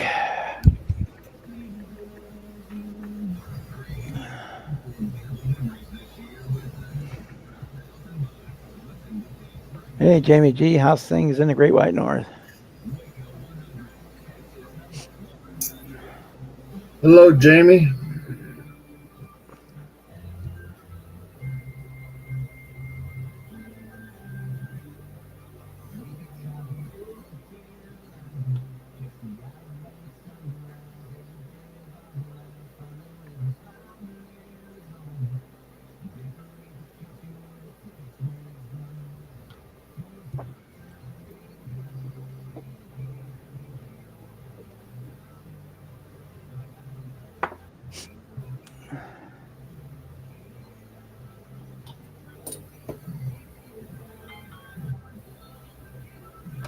Oh, okay, you are there.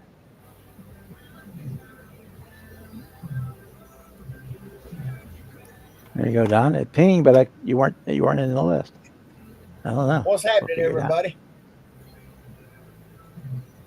Not a whole lot. We was talking about you. Uh-oh. Well, tell me the story. It might be better than reality. Nothing bad. I was decaling these here tires, and I said, "Boy, it'd be real nice if I had a stencil." And Jeff says, "Oh yeah, he's making stencils, 3D prints them." I said, "Oh yeah, that's right. I forgot about that." Yeah, I've got the MT for Mickey Thompson and um,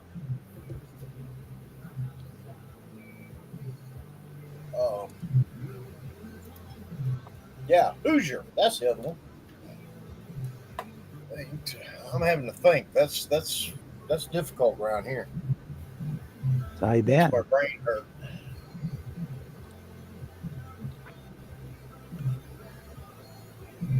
Oh.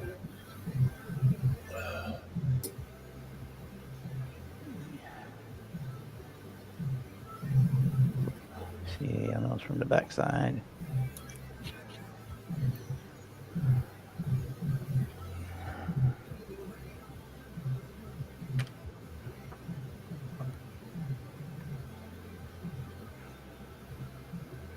Oh.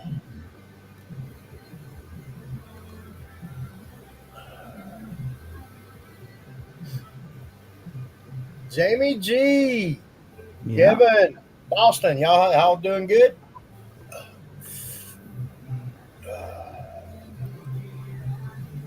Hello, Don. How's it going, Mr. Donnie? Pretty good, bud. Oh, get done clicking all these stupid buttons on these things.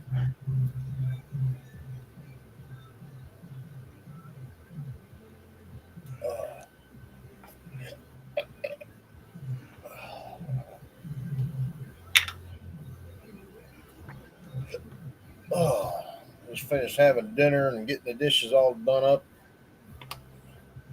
I hate cooking. Yeah, I stopped and picked up chicken on the way home because I didn't feel like cooking tonight.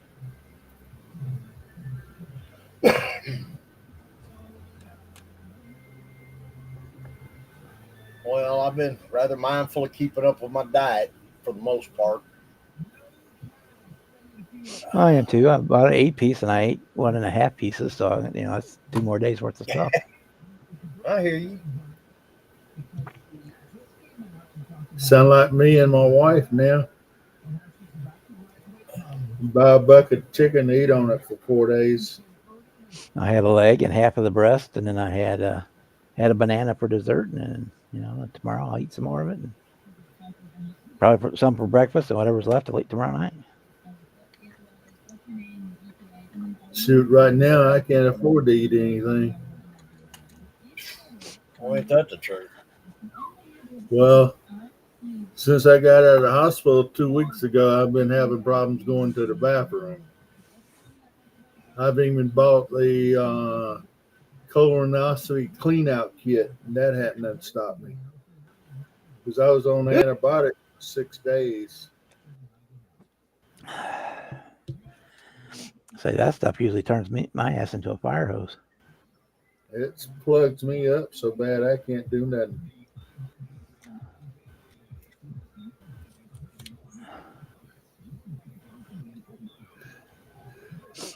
I can pass a lot of gas, but nothing else.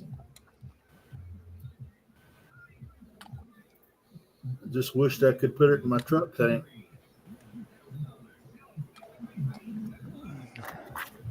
My brother-in-law has the tank on his diesel to burn French fry oil from his restaurant. Cool.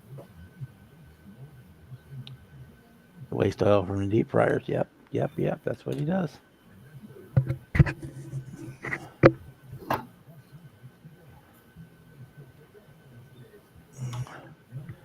When you start it, you run it for about 5 minutes on regular diesel till it heats up, and then you switch over to the fryer grease, and about the same thing when you're done. Before you get about a minute before you get home, he switches back to diesel, so the oil, that fryer grease, doesn't solidify in the fuel lines in the engine, so that it'll start right the next time.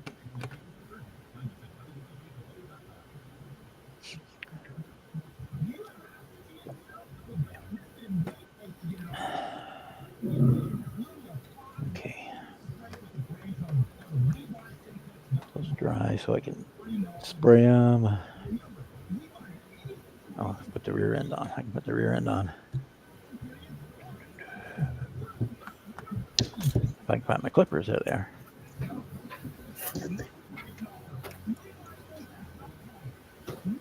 Yeah, once I figure out the colors on this stupid thing, then I can work on the interior.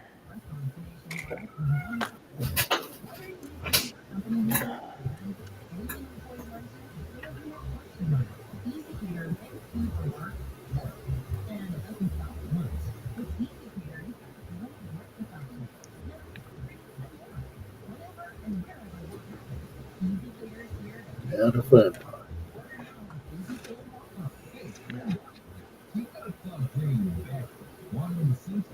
Go to the alphabet.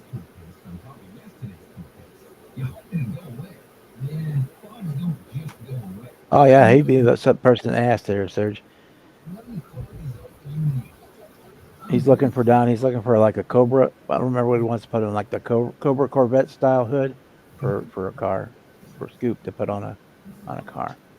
I think he said a Firebird, if I remember right.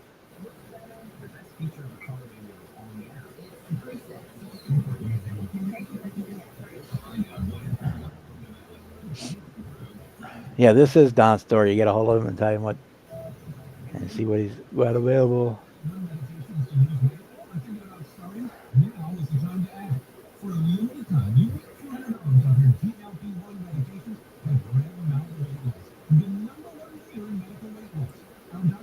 Yeah, I get.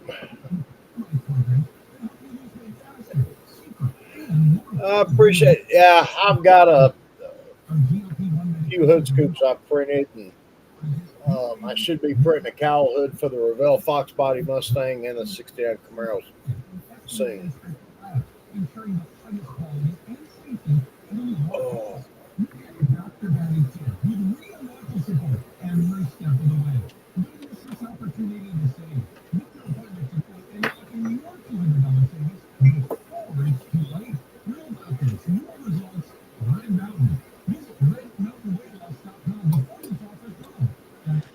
Okay, what else can we do? What else can we do?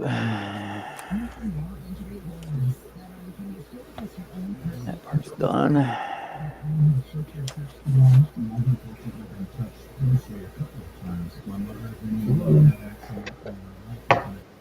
That stuff is done. I can't put the rear roll pan in yet. Wheels I'm painting. I can paint those, I guess. Paint the shocks.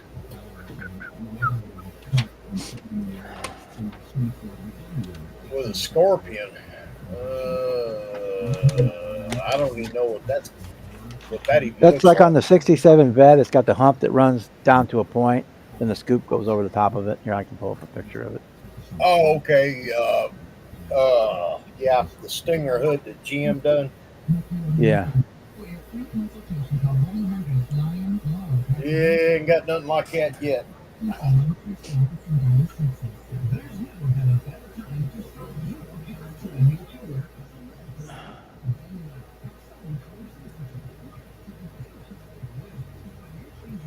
Hey, you SOB.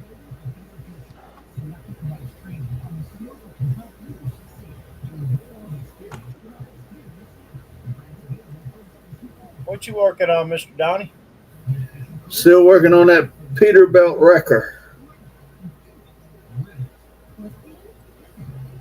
We got a lot That's of a it monster done. there. I'm just Peter. Yeah, it is. Yeah, That's the type of hood that's the scoop he's looking Chevrolet for. Stinger. Don't have anything like that yet.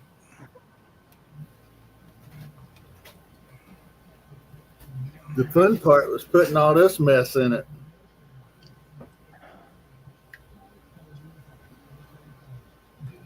I bet. Yeah. You needed Looks like four you're doing a hands pretty and doggone good job with it, though. yeah. Now I'm messing with the tow hooks and exhaust system because hopefully this week I get the cab in it. I got the body painted the same color as the red I got the chassis pretty much done. And I'm just putting the exhaust pipes and all that stuff together so I can get it ready for paint. Cool. Well, I've done a couple of spray outs with some Alclac candies, and I did finally get the 16 scale fender well headers chromed today for this 16 scale big block I've been fooling with for, I don't know, 6 months. I've been messing with this record for a while. Yeah, we talked about it last fall. Well, it's been sitting on the shelf, and between other things and life in general, because I've had all kinds of plumbing nightmares in the house. I spent 3 weeks repairing. Say we had to put in a new main to the house. Then we've been replumbing the house, fixing leaks. It's been and replacing the bathroom floor.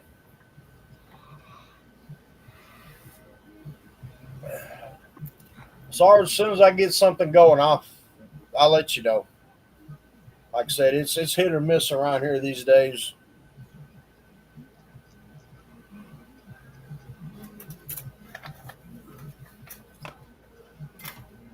That's like tomorrow. I got a doctor's appointment tomorrow, and then I got another one Thursday. So the wife and I usually make a day out doing all that junk. I heard that. Well, I had enough day out all day yesterday. I had to go see my partner with the printers. I had to go see him yesterday morning. Well, that's a 2 hour round trip. Plus the hangout time. Come back, had a doctor's appointment. Had to go get my sister's car to do some repairs on it. It's just been. I passed myself in the doorway, I don't know, probably 3-4 times. I know what you mean, because for the last year and a half, it was doctor's appointment, doctor's appointment, doctor's appointment, lab work, lab work. It kind of slowed down a little bit last month, and then I ended up back in the hospital with infection. Now, these 2 appointments this week, one was for my 3-month checkup on my bladder. The other one is for a after visit with the doctor after getting out of the hospital. Oh yeah, those are fun. Yeah. Me and him gonna talk heavy Thursday about getting that type 2 diabetes off my chart. Well, as I told the doctor yesterday, I said, I ain't coming back. He said, why? What's wrong? He said, I said, no. I said, every time I come, you want to send me to go see this other doctor for something else. Yeah. Yeah, that's part of getting old too. Some good news.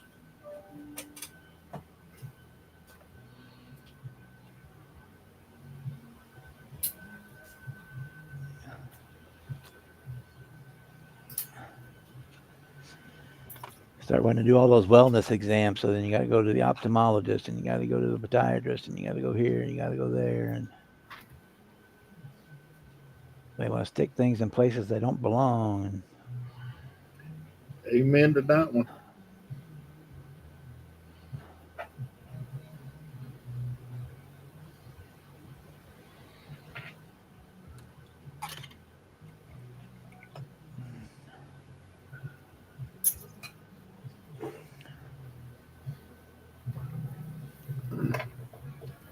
I got smart for this year. They said, well, we need to see you all in a year. So I went through and scheduled them all on the same freaking day, so I can just get it all done in one fucking day. Well, that's just like yesterday, home health delivery called me about my wound care package that's being mailed out. And I said, well, while I get you on the phone, we need to do something about these leg bags. And she said, well, Medicare only authorized you 6 for 90 days. I said, I know. That's why we need to do something because I just got out of the hospital with an infection, and the biggest problem is they want me to keep these leg bags changed out every week. So you need to do something. Well, Medicare is only going to let you have 6 a month every 90 days. I said, no, that ain't the answer. I said, I got 2 leg bags and I need, let's see, 2, 4, 6, 8 a month. Times 3, that's 24. You better do something. Thank you. And she said, well, Medicare is only going to authorize what the doctor authorized. I said, well, I got an appointment with him Tuesday, Wednesday, so I'll talk to him too. Yeah, the doctor can put in the request for it for pre-authorization to go more. That's usually what did I have to do that on? Something one of the drugs I was on for a while. Insurance wouldn't pay it, so the doctor had to go in and fill out this extra paperwork to Problem is getting them to pay doctors it. to do the extra paperwork.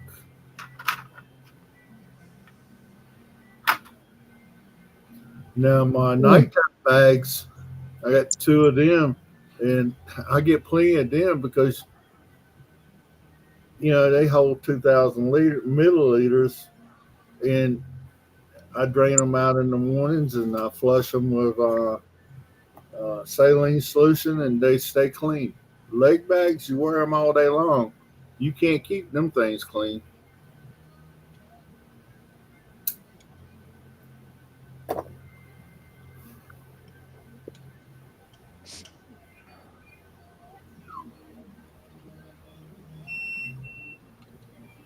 But I did find a place where I can get 48 of them in a case for $155. That's what I do. I have to because I ain't going no more hospitals.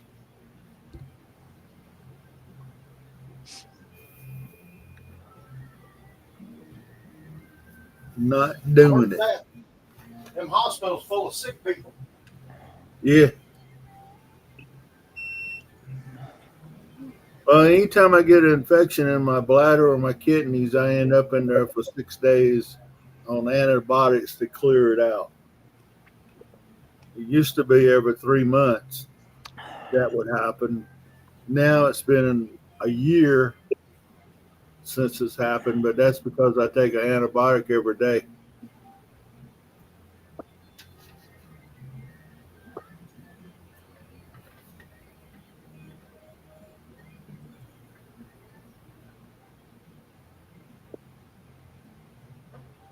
Hey, Jamie. I didn't even look at chat before I jumped in. I don't even know who's in. Hello, Jimmy. Most of What's up? No, I can't get Restream to pull chat up for me now.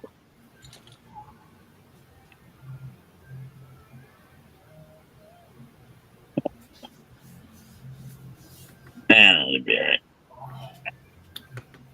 Well, guys, I'm fixing to go in and take some pills. So Okay. I'll see y'all next time. All righty.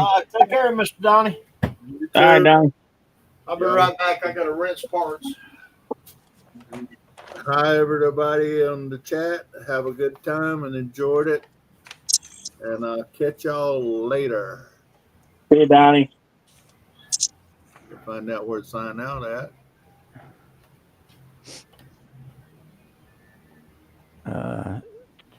Where's it at? I don't remember.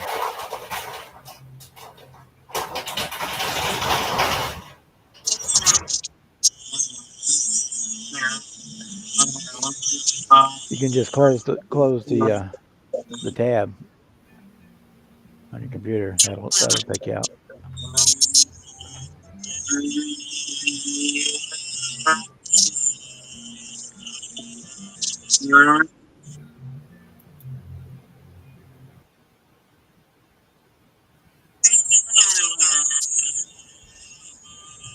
There he goes. Okay, seats.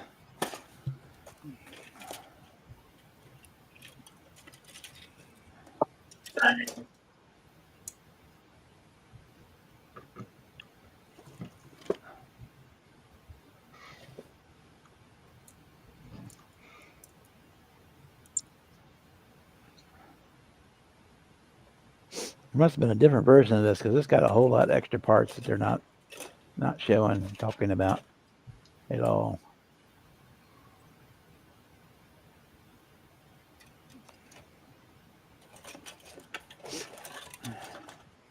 And I don't think I'm going to put the back seat in there. I think that's.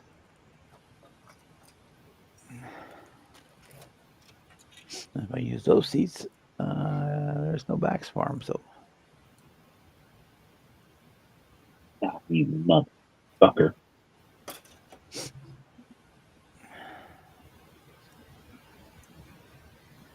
do the roll bar.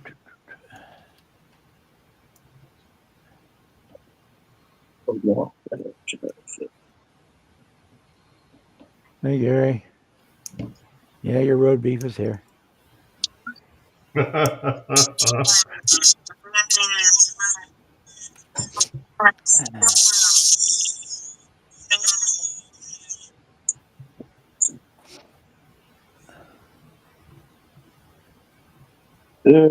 God, I cannot get this motor to fit in here for the life of me. Who'd have thought a Dodge motor wouldn't want to fit a Chevy? Who'd have thought?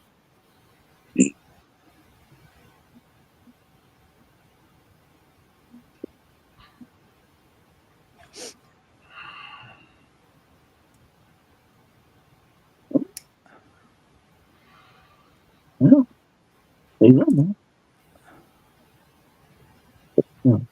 Frame rail. Touch the frame rail. Well, shit.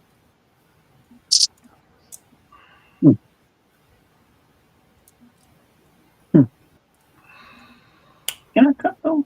Oh, I can't cut Not using that part. there. I hit it. Use. I'm gonna break this fucker trying to do it. I should have waited till I waited till it blew gone.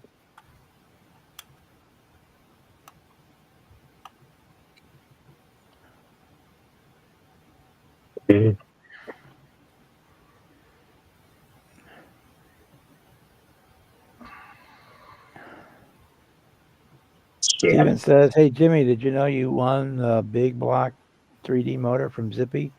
You won the I lottery." did. I sent him a email. It's a freaking badass motor he printed up too.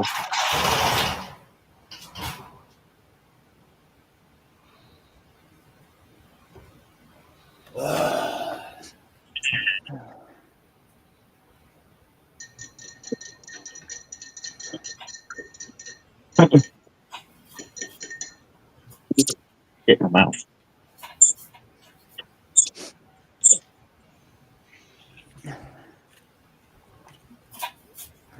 Oh, let's sit between the frame rails.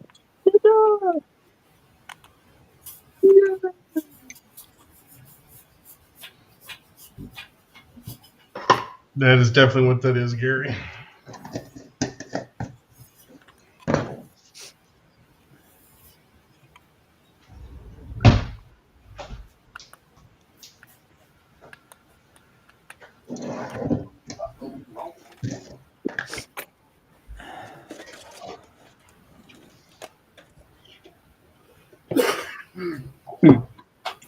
Yeah, think about that. I don't think the grill's gonna fit on this truck with this big old intake. Not intake. Radiator. I did not think about that.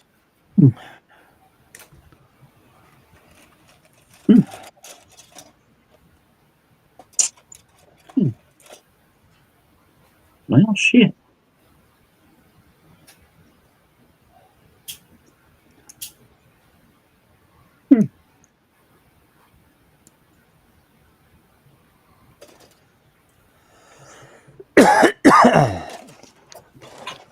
Oops. Looking for it. Yeah. Where's my- I just painted the Chevy girl. She's one of the GMC girls.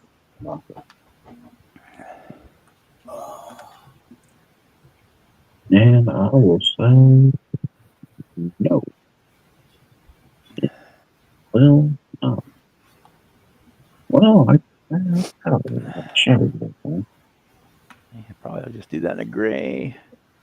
God damn it, I don't think those motors going to fit. Son of a bitch.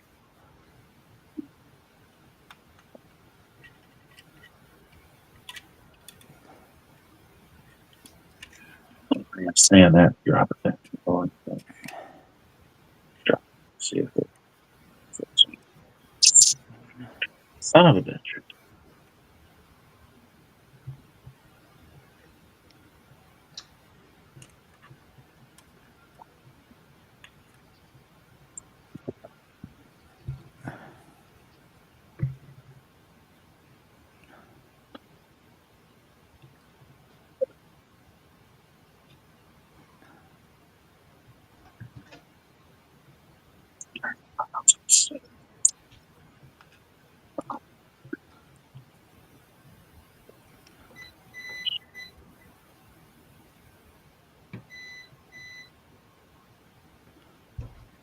Okay, those are how it works. Alrighty.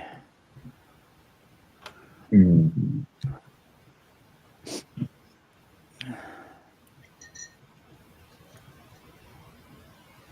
Ooh, how am I going to make things up?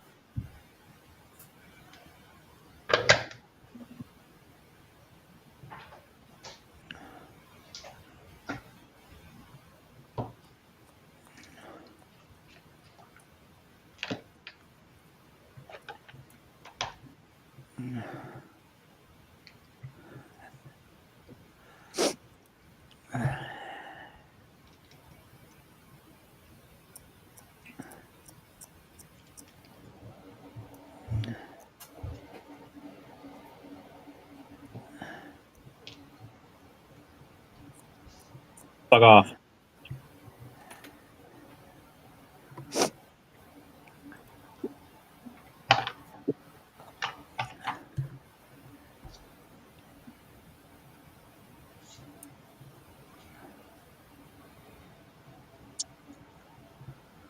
Well, Give me the quick set stuff.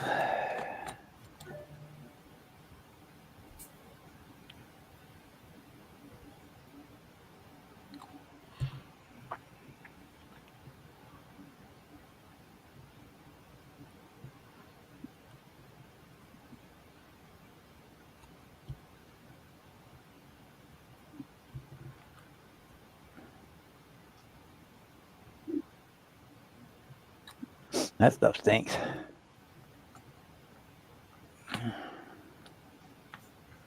think that stuff is straight MEK. well, yeah, you're not supposed to off it. It's kind of hard when you open the bottle up. It don't say what's in it.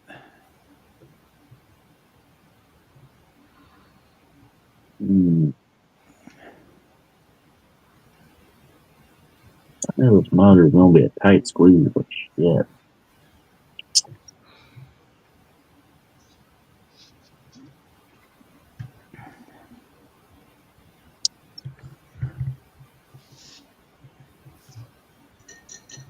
Yep. There's acetone, MEK, and ethyl acetate. Yeah, MEK. That's what stinks so bad.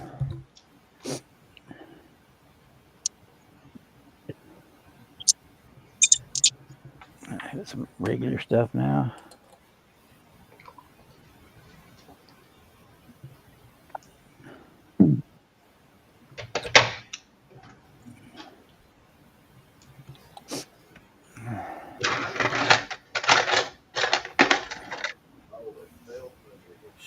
Okay, let that set up. And don't think we're going to use the back seat. Dash.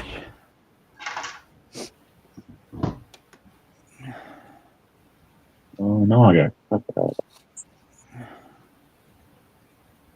So let's go ahead and just cut it off.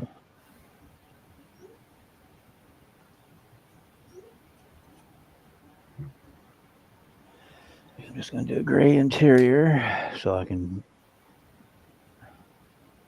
adjust my color. Didn't match any of the colors I do. Yeah, we'll leave it dual zone. Okay.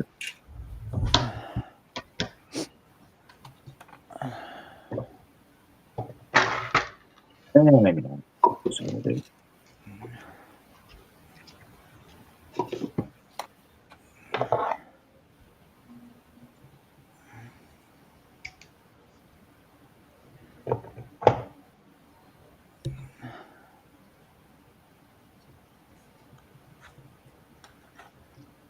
Here's my Probably liner tape.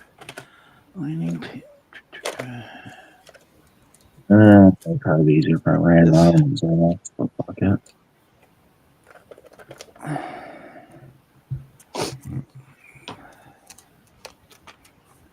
We don't need these for a while. We don't need the markers.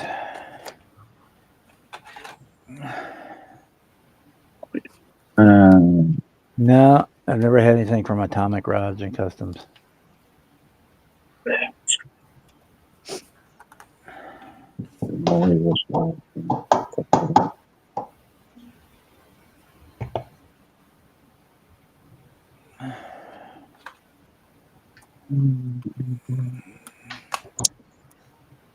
Where'd that go? That went flying.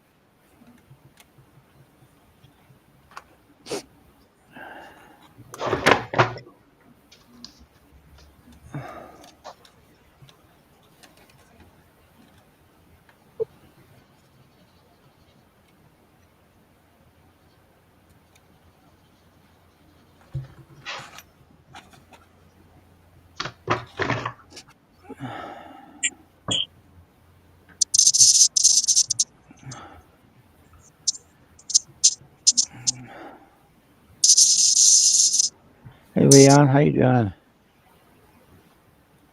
Hey, Leon.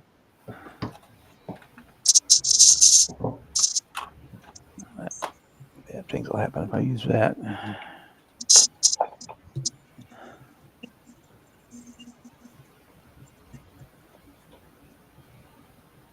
Oh man, there's a big booger right in the middle of the roof.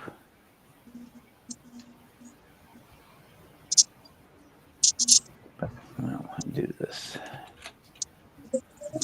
Yeah. All right.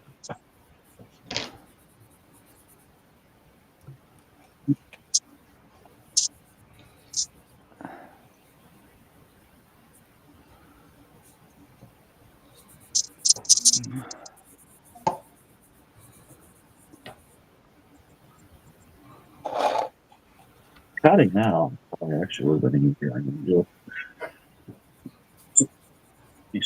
What is this? Let's see. Okay.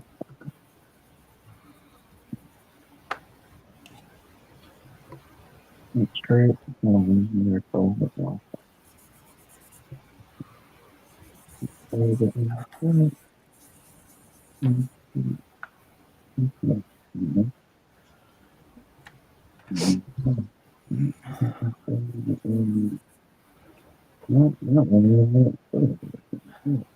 Hey Juan, how you doing?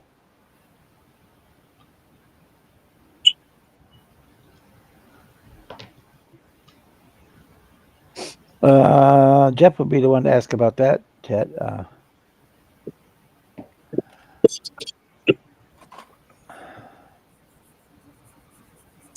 He was here earlier, but I don't think he's here anymore. Take that off the edge.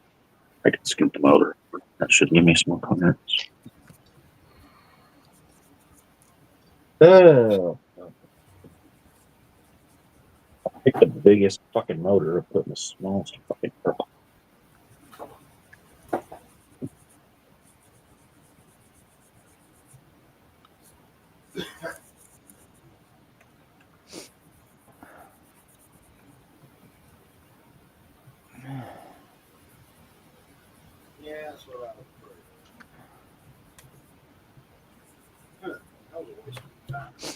Okay. I'll go ahead and mask it first, and then I can go reshoot that color. Shoot that roof. Well, I attempted to print some custom aerials. Yeah, that ain't gonna work. You know how small a 25th scale antenna is? I use either fiber optic or I use a piece of like 080 guitar string.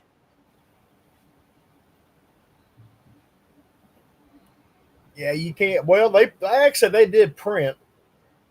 The supports are bigger than the antenna, so there's no getting them off. Oh well, I give it a shot. You could probably paint the base, print the base. Yeah, I was And then looking use- at. And then I use like fiber optic, which is I don't remember what gauge it is. I don't have my micrometer, but it's pretty small stuff. And that's about the right size. Or say like I use 080 stainless steel guitar string. Yeah, I remember doing that back longer than Jimmy's been around. Because I've got tons of that. In fact, I used to use my bass. I don't have any bass strings anymore. I used to use those for radiator hoses all the time. For your braided radiator hoses. Hey, I can see that would be a good. Yeah, I hadn't really thought about that part. You have to find somebody who plays bass because they're too expensive to actually buy them to do that with. But you can get their used ones, and they're still good enough for what you want. Yeah.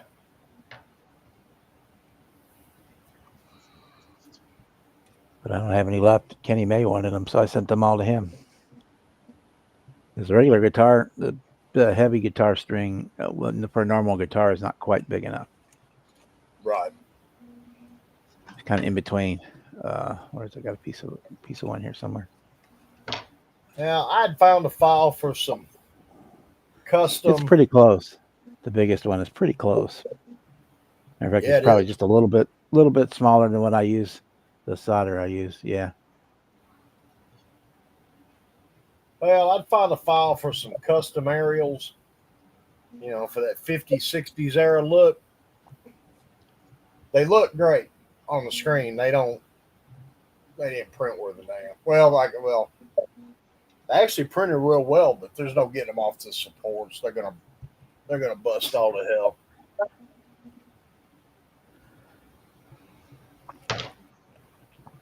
And if you use the guitar string, and if you're real crafty, you could print these to go on top.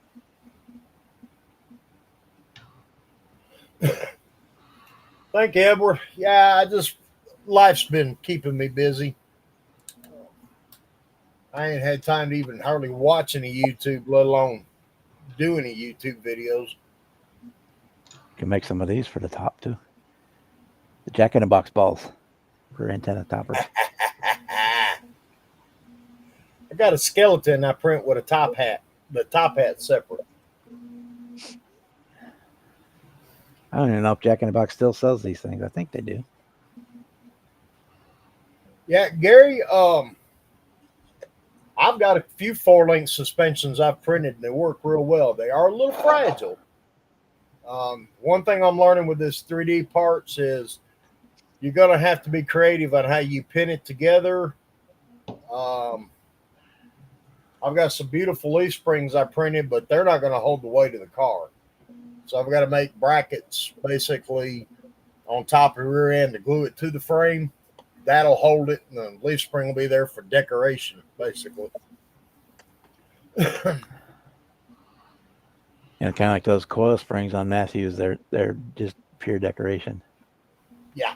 They ain't holding nothing up. Yeah, I did a 9-inch and a set of leaf springs for my 55 two-door sedan gasser.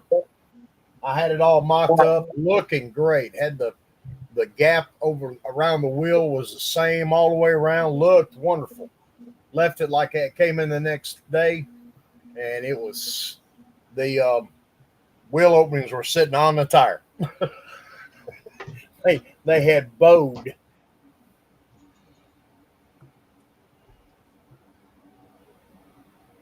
The wire and the bread tie might work too. Yeah.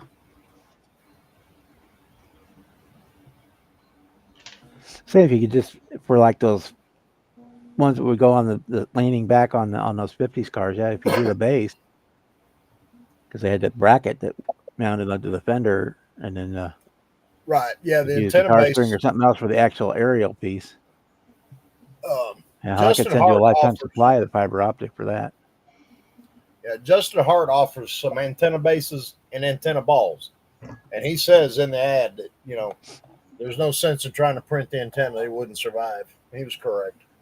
Like I said, I it was cheap enough. I wanted to give it a try.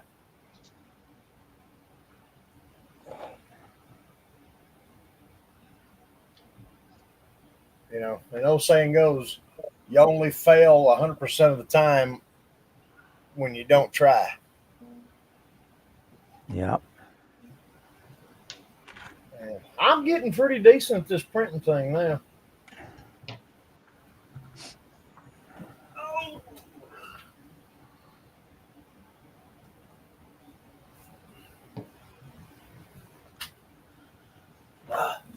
I printed this yesterday. It's the Black Box Hot Bug. Cool. It's a 45-piece kit. It's a drift car. This is actually the second one. I printed one last week, and my partner Sammy on these printers, he wanted it, so I handed that off to him, and I printed me a new one. So it's a mid-engine setup, and it's got two turbos that stick out on the back here. Look pretty radical. So I'm hoping this will get to hit the bench here pretty soon.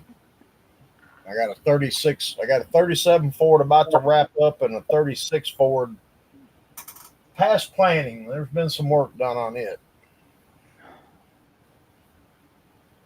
In fact, the parts that just finished in the Pure Station are some add-on parts for that 36 Ford I'm working on. Piston shifter knob, some light pipes, printed a magneto for the motor, and I've printed a bunch of 25th scale U-joints.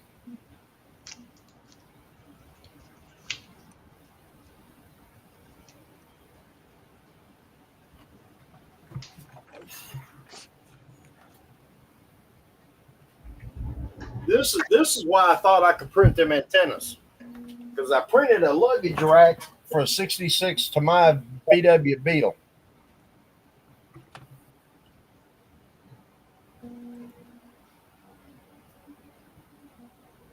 Yeah.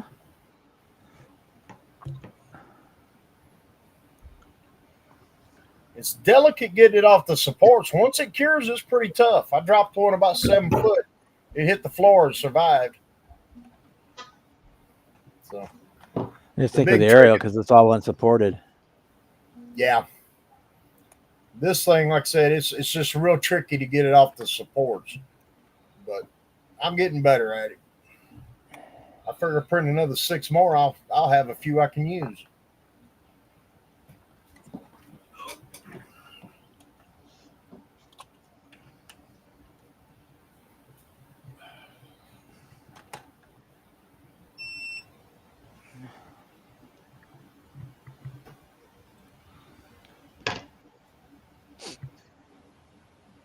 Yeah, I've done that before too. For the antenna, just stretch some sprue.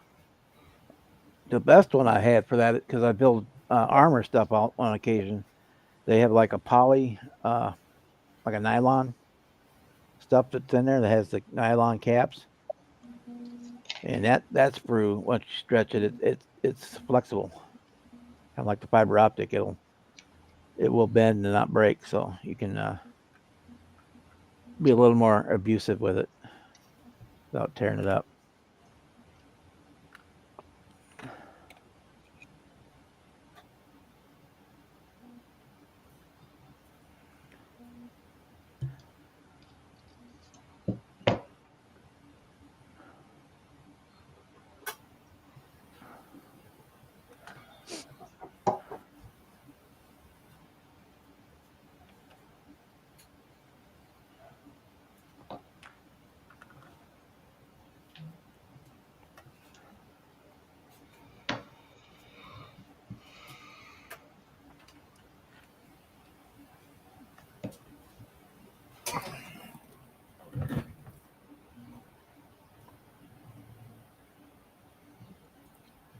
there's the 25th scale U joints I printed.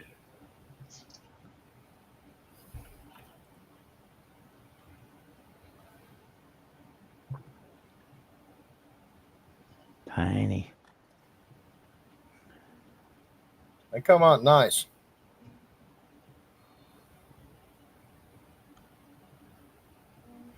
The thing I don't understand is the file comes with two different length tubes. I'm like, well, why would you print the tube? That's what K&S brass and aluminum tubing's for. Yeah. But Well, some of those had the double size drive shafts, or like halfway, 3/4 of the way down. The tube gets smaller. right. Well, so I do those using two different diameters of aluminum tubing. I got a telescopic one, that way I can put the motor, get the rear suspension all in place, set the motor and trans, and then just slide the drive shaft, the two pieces till it all fits like it's supposed to.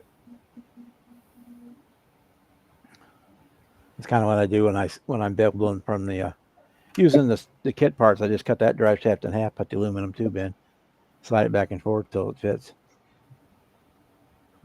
Oh, that's good. Good burger. 1, 2. Yeah, Gary, the to sell parts, I'd need at least another 10 printers. Then there's licensing fees. You got to pay the guys that create these files, and there's a lot of logistics that I really don't want to get into. I'm just trying to enjoy it and help out a few friends. There you go.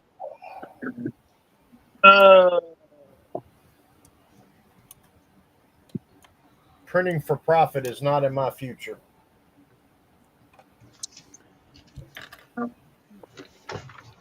Yeah, I think when you turn it into a job, it stops being fun. Yeah, I could see where printing as a job would be less, would be nowhere near the fun I'm having right now. And you kind of get like Matthew. He doesn't have time to build hardly anymore either. So that's the other thing. You know, you having to run these printers. He has to run his printers damn near around the clock, and I can airbrush slot car bodies. I can do 2 or 3 bodies a week and make keep a few dollars in my pocket.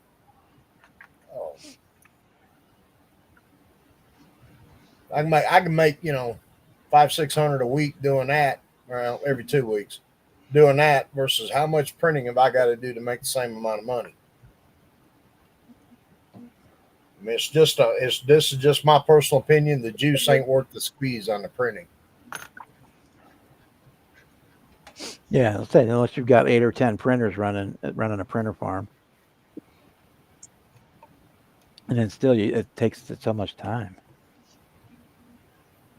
Yeah, I mean, once it's plugged in and the printer's going, yeah, you can do other things, but it takes me roughly an hour to lay out one plate. On the laptop and get it on the flash drive. Then you got the cleaning and the cleaning of the parts and all that good stuff too. Yeah. So. Well, like the plate that's in this little container right now, that took, of course, I run my printers slow. But it took 5.5 hours to print this handful of parts, literally a handful. Now they're cleaner than a Virgin's Honey Pot, which is what I want, and that's great for personal use. But you can't make money, 5.5 hours. A set of wheels right now takes about roughly between 3.5 4 hours to print. Tires upwards of 5 hours. That hot bug to print all 45 parts to that kit took 3 plates. One plate was 9.5 hours, another plate was 8 hours, and the last plate was 3.5 hours. Damn. So you're looking at, you've got a 30-minute wash for each plate. So there's an hour and a half just in wash time on top of what we're talking 20 hours, 21 hours of the print time, another hour and a half for the wash time. Then there's, the rinsing, cleanup. The cure time doesn't take 5 minutes of play. But at the end, when that project's ready to play with, I'm 24 hours of function. Yeah. Now tack on another, 3.5, at least 4 to 5 hours of laying out each one, laying out all the parts on the plates to get them to the printer. So, that car, that kit right there is 30 hours before you get to play with it. I don't mind doing it for me and like I said, a couple of the guys. But if I tried to run that thing, I done cooked one screen in the 8K. They're good for about 3,000 hours. And I had to put a screen in it when the machine was less than a year old. But that was me learning. And I mean, you can watch all the videos you want to watch. You can read all the articles you can read. You can ask all the questions you can ask. But at the end of the day, you're not going to figure it out till you get your hands in it and get dirty. And that's what I've done. I just went and printing nuts. I finally got parts now that I'm very proud of. I mean, my wheels and tires and stuff, they're coming out. Other than the color of the resin, you can't tell them apart from a part out of a model car kit. They're that clean. No print lines. That's where I got to talking with other people and the default settings on that machine. Your print layers are 0.050. I've turned mine down to 0.020. And you've got to get it like up this close to see print lines. That's why the guy I've been using, Texas 3D Customs, he prints to order. So after you order it, it'll be about a week and a half, depending on how much you ordered, and then another week for it to get there. Right. But that's a set of his wheels and tires, and I mean, they're gorgeous. And he prints with, and I didn't even know you could freaking do this. His tires are printed rubber. These printed rubber boggers are freaking beautiful. I've looked at that flexible resin, and I'm not saying no. I ain't said yes either, but I'm thinking about it. I had a long email conversation with him because I didn't know his wheels were sold in sets of 2. So I ordered a bunch of wheels, and I only got 2 wheels for each set. So I sent him an email, and I was like, man, I was missing half my order. And he's like, no, I sell them by sets. It says it real big on there, and my dumb ass just missed it. But yeah, these are like these boggers. I use water washable resin. And the other set a little bit. I like those. Set of Swampers. And these are from a SEMA truck. Cool. Low profile boggers on a set of American Forces. And what was the other set I got from him? Yeah. Were my donk wheels. Yes. I also got from him. Which that motor I just wanted. I've got that kit, and that's my intent. Is I'm gonna build a donk. We got a couple guys. What are you building a donk for us? Well, other than the squatted trucks, I want something representing every era of street cars. We got a couple guys up here with a couple donks, some Caprices, and some shoe boxes, some old 90s body or 80s body Caprices. And man, they're freaking running 10 seconds up here at the drag strip. There's some fast down fucking cars. We went when big I went twin to turbos and blowers on them. I went down to that donk street race down in Florida a couple of years ago. Dude, there was one there. It was a Caprice convertible. He's got time slips. That car going 930s on a hard tire. Shit. And I I got the didn't know look. they were running them that fast. He's got the hood off this thing, and I'm looking at it. I'm going, you know what? Now we got some folks around here that they got some big wheel cars, but they're built like the plastic big wheels I grew up on. If you know what I mean. I'm looking at these at that race. These guys, there's craftsmen involved in building these cars. That I can admire. Do I want to own a donk, a real one? No, really not my style. But I can appreciate the work that's put into a good one. Yeah. Now the squatted truck thing, I can't. Nope. I cannot find anything appealing about. I like got hit by one the other day because he couldn't judge how he was turning, and like took side off my truck, and I'm like, hit me, please. Yeah. Your grandchildren will be paying the the settlement on this. I'm glad I freaking graduated high school when I did. I drove by high school a couple weeks ago, and there were about 4 or 5 of them freaking squatted sons of bitches out there in the parking lot. Yeah. A couple of them were full on squatted, and then they had the Carolina squat, and a couple of them had the Tennessee tilt, which is still gay, but it's not as freaking nose up, half down. It's like halfway. Okay, chat. Stupid. Billboard builds a donk is a 1971 through 1976 Chevrolet Caprice on 24 or taller wheels. And then you got the shoebox. Big tire. Anything else with a tire, wheel and tire combo like that is a big wheel car. No, then you got the shoe boxes, which would be the 80s bodies. Then you got the bubble tops, which are 90s bodies.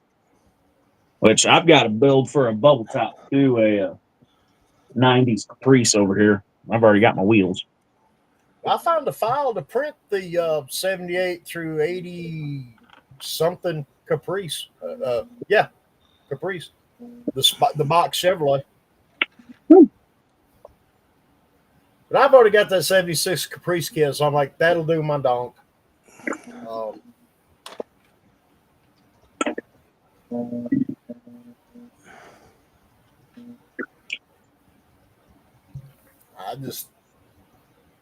And the printing, I've been slowing up on the printing, been kind of busy the past week because I've got these files to print these complete kits and I want to print them. But after this, I'm slowing way down. I'm going to print as needed. Or, well, rephrase it, as wanted. Yeah.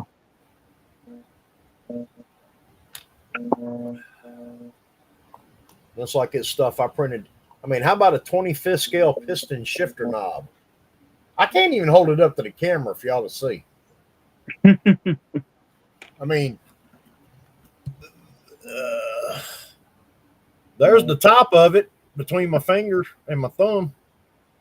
You can see that. It's like Matthew. He's got some 25th scale skull head shifters. And man, they're freaking small. Yeah, I got a whole bottle full of it. I was something else. The club I belong to, one of the guys gave me this Citadel paint rack. Mm-hmm. Well, I've turned it into a parts rack. There you go. The pill bottles I got there, they snap into the slots. There you go. And, I mean, it's hard to keep up with these little itty bitty parts. So. Oh yeah. So I save every one of these stinking little bags. I get parts in. Yep. You was talking about skulls. Various sizes of skulls that started out as shifters. And usually, any small parts for a model I work on, I have a couple of these that are empty. Yep. Any small parts, they go into there. See, like, here's the skull shifter knob in 25th scale. Judas Priest. Now, I've made it smaller and I've printed it bigger. Like, let's see. So there it is, blowed up a little bit more. You know, you can cut the shifter stem off of it and it's decoration for something. You know what I mean? Yeah. Like a skull hood ornament or something. Yeah. Scott Ridley, local modeler, he come over one day and went through this little thing of skulls. He's built one of those pyro tea buckets. Mm-hmm. It's a 32nd scale. Well, he took some of the skulls that I've done. He made taillights for it out of them, and it's got a skull, one of my skulls for a shifter in it. Yeah, so like on my grandpa, every time he changed the oil in his dump truck, he would put it in a spray bottle and he'd spray all the fence lines down to kill the weeds. Yep. There's some 25th scale lug nuts and wheel studs. Oh, fuck that. That's what I said when I seen them, when I took them off the supports. I said, well, I got 4 sets, but they came with these wheels that are already drilled.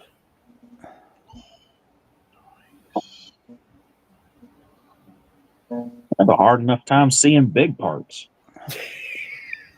You do realize my youngest child is 3 years older than you. Yeah, my eyes are bad. So,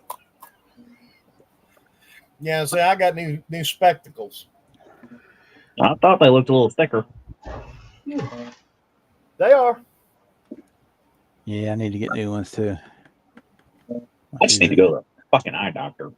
I would go to the ophthalmologist here in a couple of months. I'll see about getting new ones. Hopefully they won't break the bank.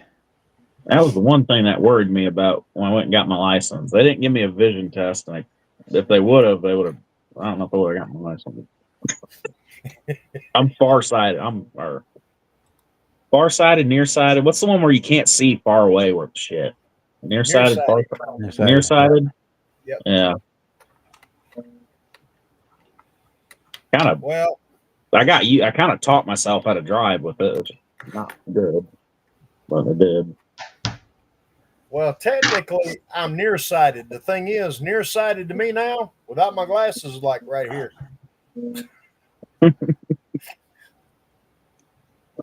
Dude, no joke. Even with my glasses, I'm considering having to get a bigger monitor for the laptop so I can lay this shit out.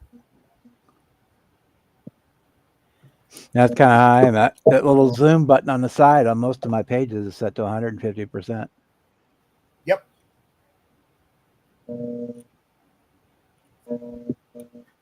That's just, that comes with aging. Now, my body's getting old, but the rest of me, well, like the old saying goes, my mind suggests says I'm still in my 20s. My sense of humor suggests I'm only 12. And my body's not sure if I'm still alive.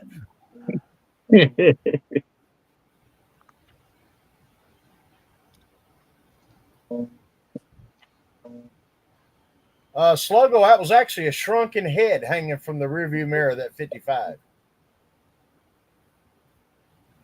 which is kind of like a skull piece, but it's hand laced, stretched leather and hand laced on the back.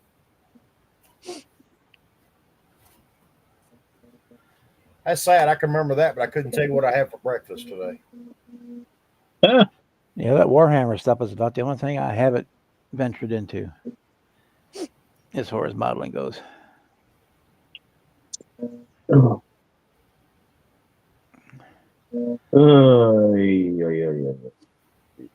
the winter, we got to remember the winter time is for STS is when he does his shows and travels, so it takes longer. Right. I mean, I don't know that he was as prepared for the monster he created as he thought he was. I usually I've not figure had 6 the to 8 chance to really weeks. talk with him much. I usually figure 6 to 8 weeks after you get the final proofs to when you get the actual.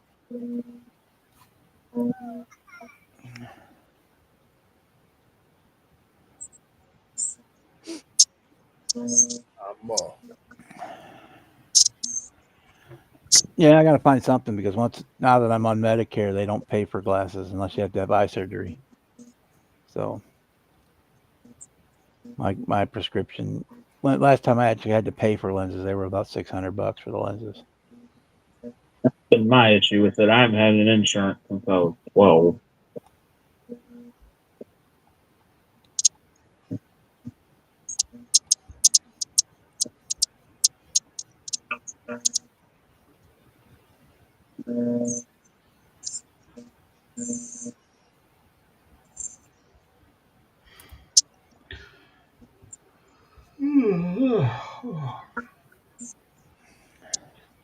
Yep, I'm at a good stopping point. I think that's it for me. All right, Dan.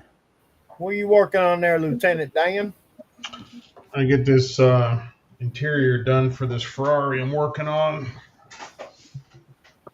Spaghetti Got car. everything done down to decals, and then I'm gonna flat coat everything.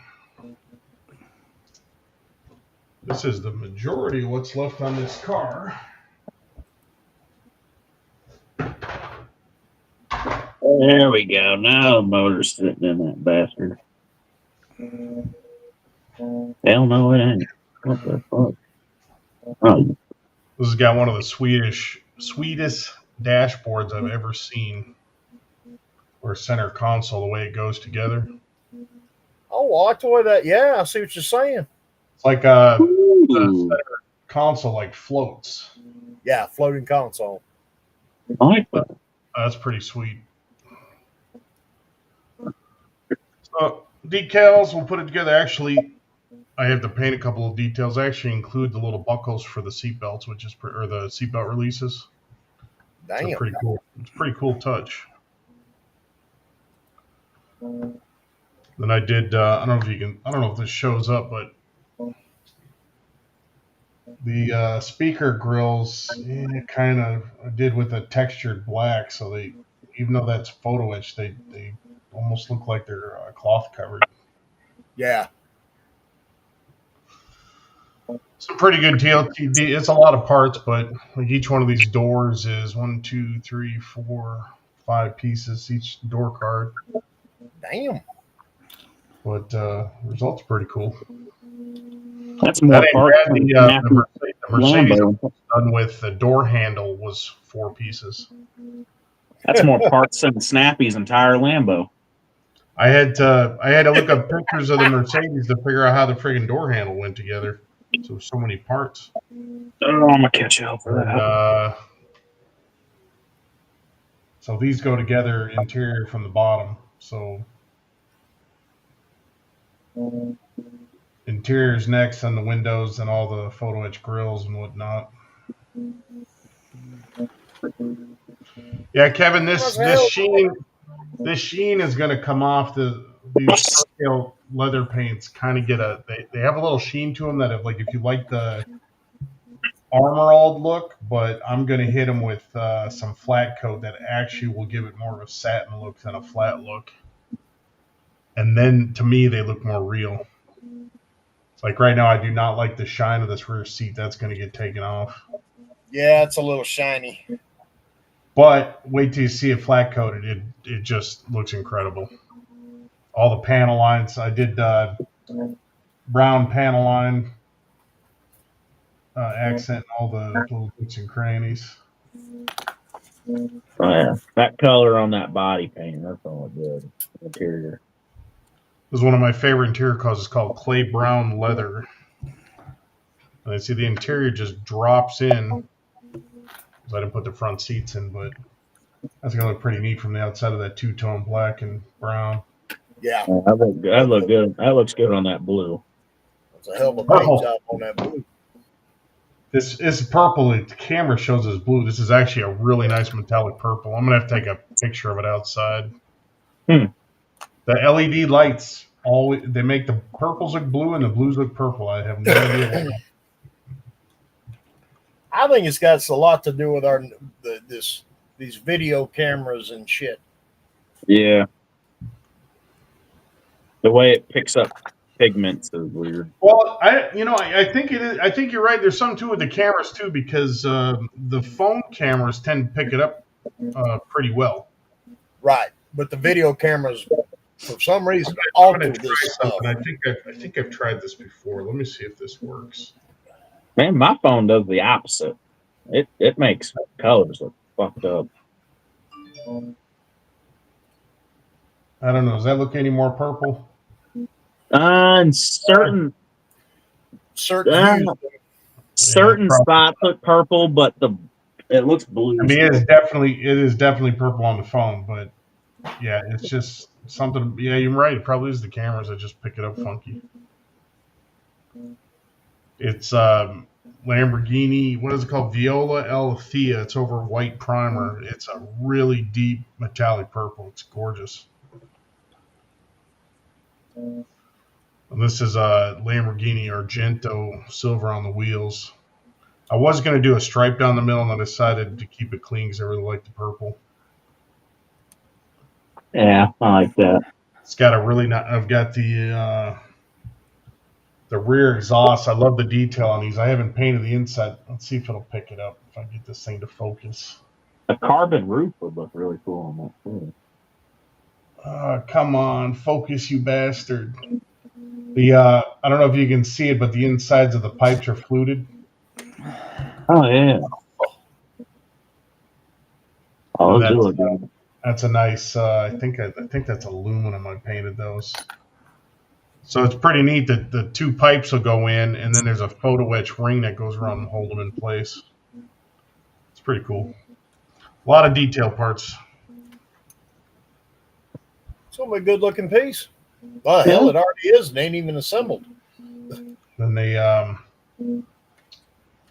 see the paddle shifters. Oh, Nice. That's photo etch. I got to paint the bottom of the steering wheel. But anyway, I got a ton of decals to put on now. So I think I will tackle tomorrow. I got to get some sleep before work tomorrow. Y'all's workbench. what's that? Your workbench is too neat. That's a sign of insanity. Yeah. Yeah, it's a habit of being in my line of work. Ever since I was in the military, they preached the housekeeping. Yeah, I understand. At the end of the day, it's just a habit. At the end of the day, everything gets put away. And not always. It's not always just clean, but generally, I clean up at the end of the day. It's just a force of habit. When I was in electronics school in the Air Force, if you even left a drawer open or tool out on the thing, you'd get written up. They really drill it into you before you get on an airplane, leave a tool somewhere.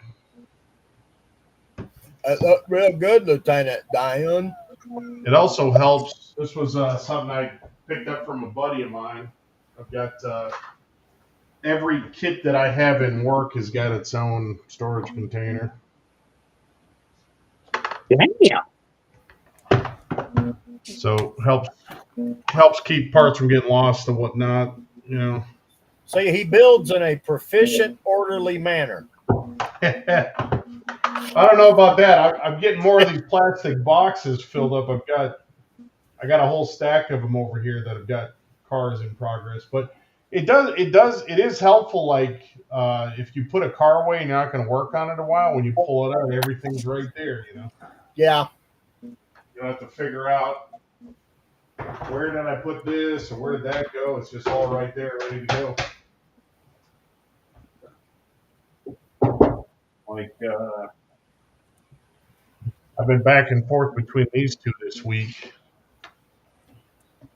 So that's the other Ferrari I'm working on. So this one's actually almost done.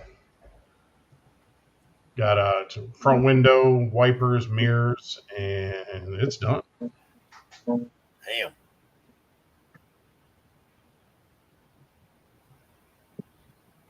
And then You motherfucker.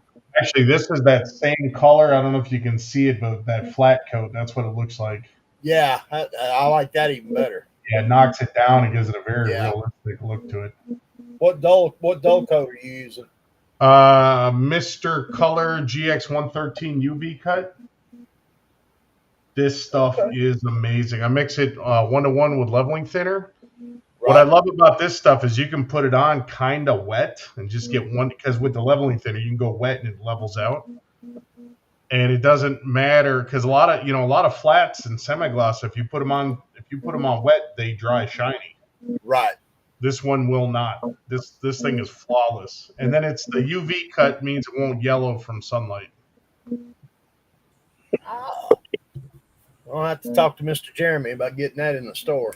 Yeah, this is some good stuff. I buy it from House Hobbies out in California. I usually buy in a box of 6, but their freaking clear coat of this is always out of stock. I can't remember if it's 112 or what, but this is awesome stuff. Well, they're this is called Flat Super Clear, and like I said, it that really doesn't look that flat, right? It's like a satiny, more like. Yeah, because the light hits, you see the light. So the front part of this dash where you see the color different, that's a piece of photo etch that I didn't flat coat. I put a textured black on it, and then the dashboard is flat coated, including the brown. The seats are flat coated. It takes that shine off and makes it look very realistic. Yeah, I like that. It doesn't look, you would think flat, like the seats and stuff are going to look pretty dull, but they actually they look like real leather. Yeah, that's what I noticed. That one piece in that tan or that saddle color right there.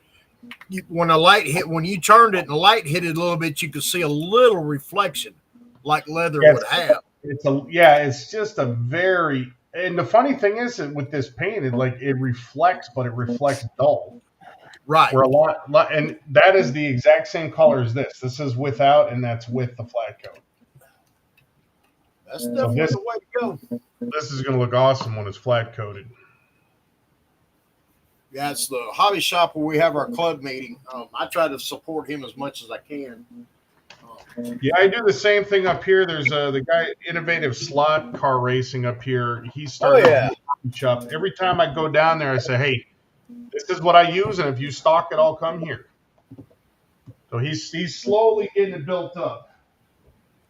But I'm kind of torn because I buy from, Burbank's House of Hobbies out in California. That was my local shop out when I lived out in L.A. Yeah.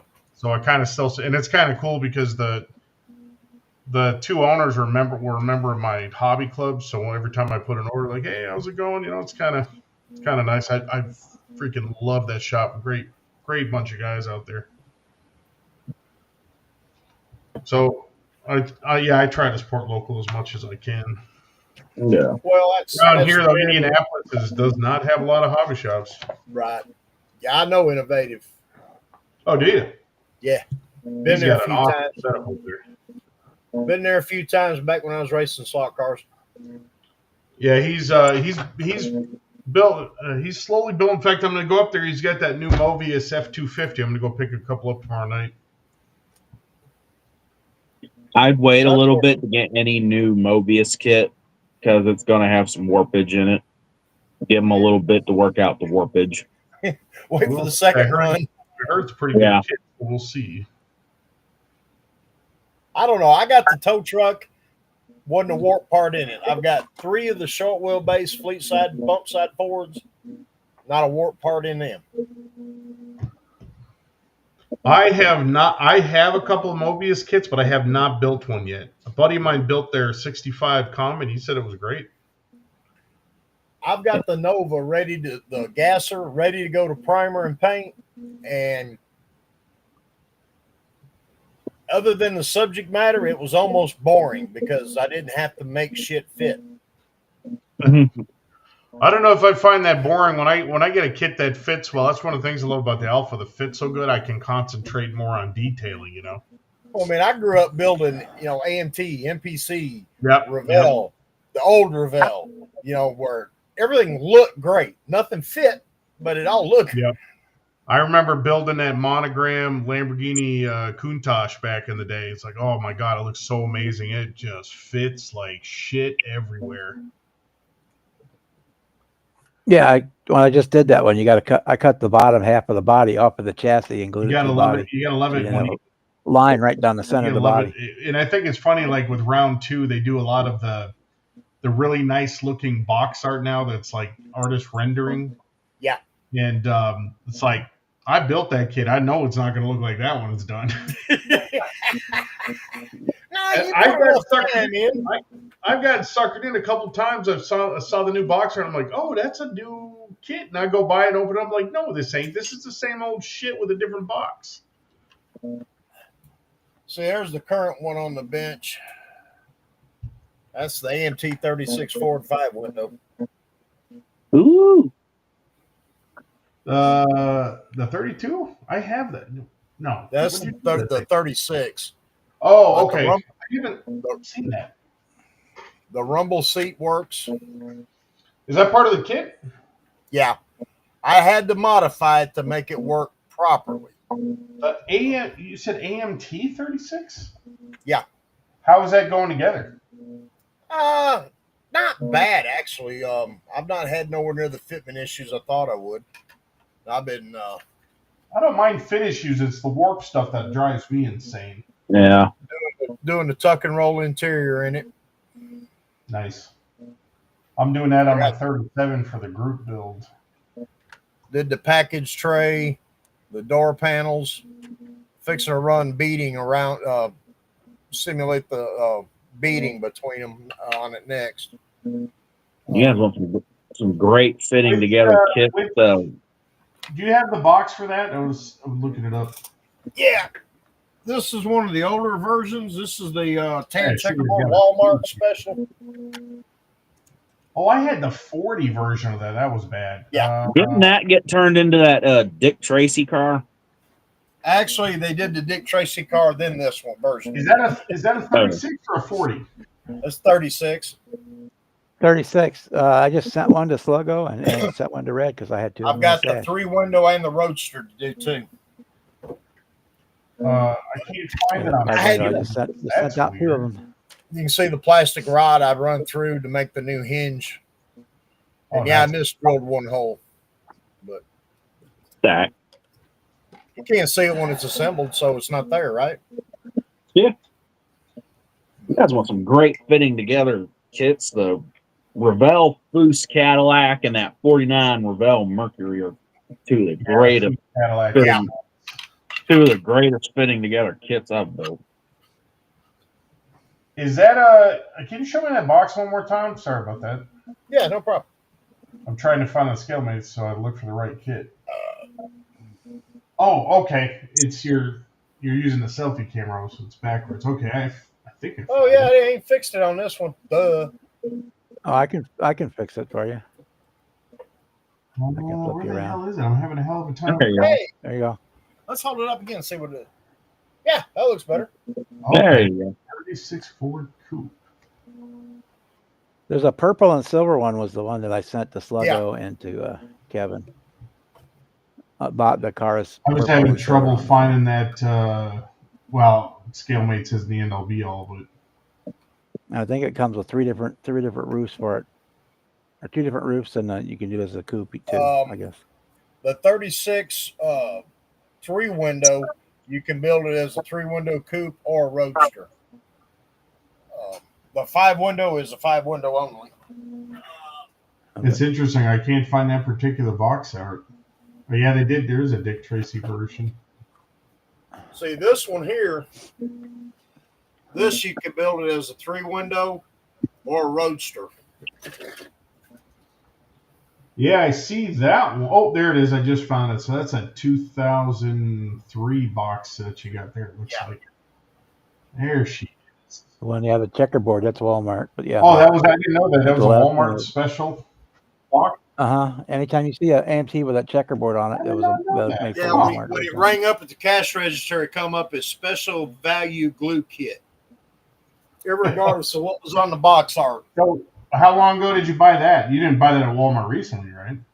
Oh no, Oh, no. no. I It bought was it back when it was back like 03 probably or 20 something. years ago. Yeah. Okay. I have. I don't think I've ever seen one of those kits built. Well, I'm hoping to have this one done in Acme. Yeah, Kevin Smith. I have the. I got the AMT 40 Ford. I ended up sending it to somebody in Memphis. I need the windows out of it. I started to piece it together and it was terrible. But I have the Revell 40 Ford Standard Coupe. That kit is nice. I'm planning a hot rod that. The kit on the box is not a kit I would be interested in, but I saw someone hot rod it and went, oh, I gotta have that. Yeah, Sluggo. I like my early Fords. Like I said, I've got plans to build a donk, but that's just to have representation of a street vehicle. I grew up on the streets. That's what my models represent. This 36 is going to get painted. And that's why I build a lot of four-wheel drive, because I'm out here in farm country where everybody's got four-wheel drive. There's the color green going on this 36.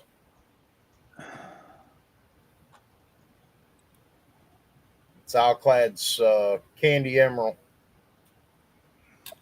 I shot that one. This is their Candy Red. And then their Candy Electric Blue.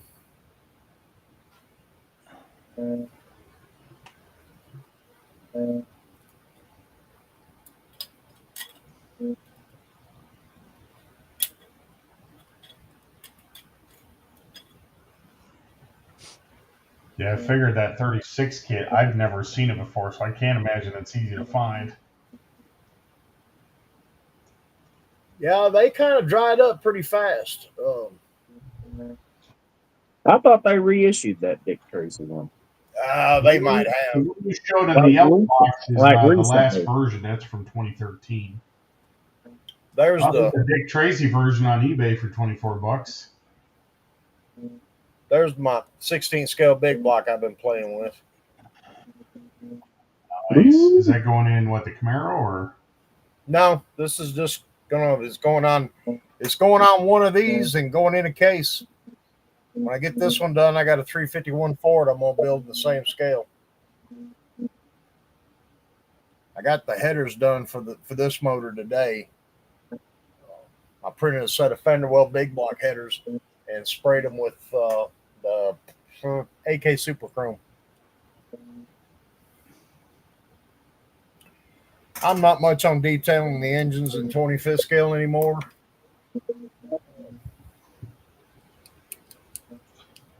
Yeah, Kevin. Indianapolis, as big as it is, doesn't have shit for good hobby shops. It's crazy. I'm a half hour from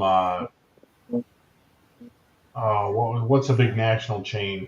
Hobby Lobby? Not Hobby Lobby. Hobby Town. Hobby Town. And I went in there a couple months ago, and it's all RC shit and Warhammer, and I mean the paint racks are half empty. There's no glue. I'm like, I'm not coming back here if you don't stock the shelves, Then I went to a hobby shop south of me. It's 98% RC. They have one little tiny section that had model kits, and then the only I didn't even know they still sold these. The only paints they had was the Tester square bottle. I'm like, what fucking decade are you guys working out of? These ones? Yeah. Oh, people still using that stuff. Oh, Sluggo, yeah. That's what I used to detail. If you shop from House of Hobby, Sluggo, what's cool is I lived out there for 5 years. I just moved from there last year. I used to live 20 minutes from Burbank's House Hobbies. The guys there are awesome. I've never seen a hobby shop with so many employees. On any given day, you go in there and they got 6 people working, 8 people. They always got 2 guys on the floor stocking or shopping for online orders. The guy in the back doing inventory, a couple guys up front. They've got to be raking in the dough to have that many people on staff.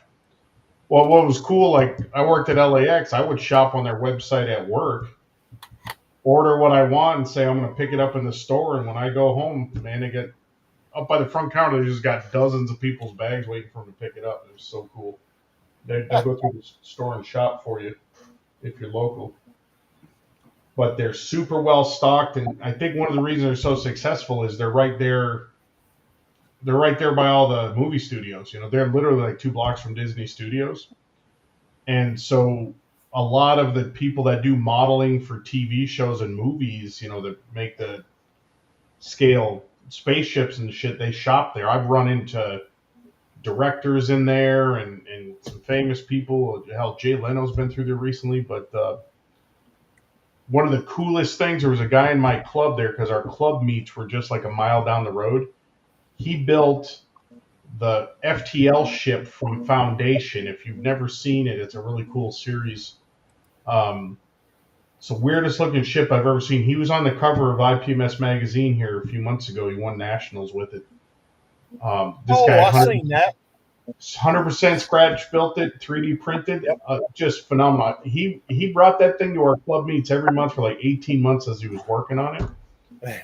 And when it was done, we're like, oh my God, I can't remember, it was Texas, somewhere he was taking it, like that dude's going to win.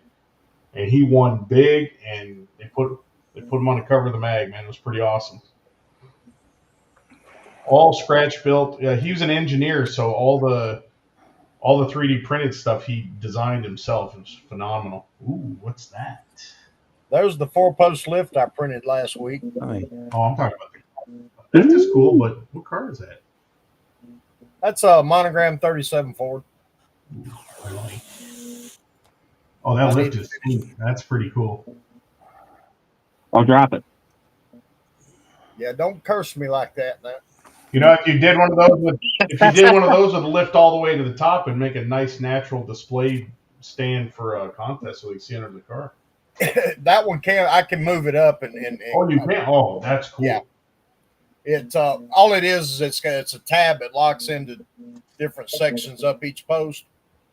I'm going to take I just mocked it up like that for now. I got to take it apart because the cross runners the resin's not strong enough and they're curling down. So I'm going to flatten them. I'm going to cut a groove in the bottom of them and lay a piece of piano wire in epoxy in there. Then when that hardens up, then I'll finish it out. I'm going to put it at the next to the highest point and do just what you're saying is, you know, use just a display. I mean, I'd like to do a shop diorama. I've got lots of stuff, but I don't really have the space to put the diorama once it's. That's one of the reasons I don't do them either. I don't have the space. Yeah, I thought about doing a small one just to photograph and for videos. Right. Black Box, same company I got the hot bug file from. They've got a gas station file. It's just the front facade of the building, and then an island and 2 gas pumps and a couple little things to put in there. I want to build that. Who was it? Just built one of those. One Team Garage is his YouTube name. He just did one of those for his display case. Yeah, that's my intent with mine.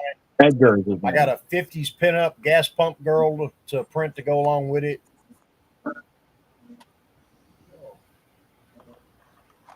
Like I said, just something to lay up, set a car in to take a picture, you know, besides just the plain blue photo booth I normally use.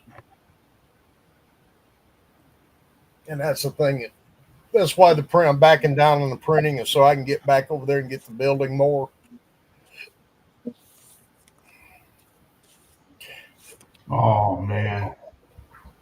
Check this out. If you don't mind, I'm going to share my screen here for a minute. Okay. How the hell do I share my screen on this thing? Oh, there it is. The little present thing at the bottom. All right, is that working? So this was my local hobby shop. You got to check this place out. You can sell they sell Gundam by the truckload. I've never seen anything like it. But this is typical of what you see when you're at Burbank on an average Sunday. Steven Spielberg, Guillermo del Toro, J.J. Abrams, and they're buying models. That's the owner. These guys all work there. This guy does modeling for one of the studios. He also works there. And this was like 2 years ago. This was right before he won an Oscar. Jimmy Kimmel hit him up about what they were doing at the shop. And then just around Christmas, that's what I used to love about going to Burbank. You never know who you're going to run into. Jay Leno stops by right around New Year's. Jay Leno's garage is just a few miles from this shop. All the time I'd come out of that shop and see Jay driving by in some exotic, crazy. And then, just to give you an example of the variety of stuff that they have there. All right, here you go. Car models. Look at the freaking thinners. Oh my god! Look at the paints. That's just. They got a whole wall of. They got every kind of paint you think of. These are the Mr. Color. That's all Mr. Color, Mr. Hobby. And then they got the same racks with the Tamiya testers, you name it. Oh, it's just this place is unbelievable. Generally, I've never seen a shop like this. You can go in there pretty much any day of the week. There's some of their train and armor detailing stuff. They got a full line of die-cast cars and planes. You can go in there pretty much any day of the week, and it's almost standing room only in this place. I've never seen a shop so busy in my life. Anyways, if you don't have a shop to support locally, these guys ship real fast. Well, considering the neighborhood and the clientele, that's why they're stocked so well. Plus, and mail order. I mean, there's a hobby shop. They're in a real sweet spot there. They're, like I said, most of the studios are around them, and then Hollywood is just a short drive away. So I'm sure the studios have helped them be as successful as they are. But the amount of modelers and model clubs because all around them there's model clubs, and they're one of the few shops that does that. Like on the other side of Burbank, there's a shop that does nothing but Warhammer and gaming stuff. But as far as that kind of a shop, they don't have a lot of competition around there. There is a good one about 20 miles away in Northridge I've been to. They've got a lot of kits, but nothing like those guys have as far as all around tool. It's like everything in the damn catalog they've got on the shelves. It's amazing.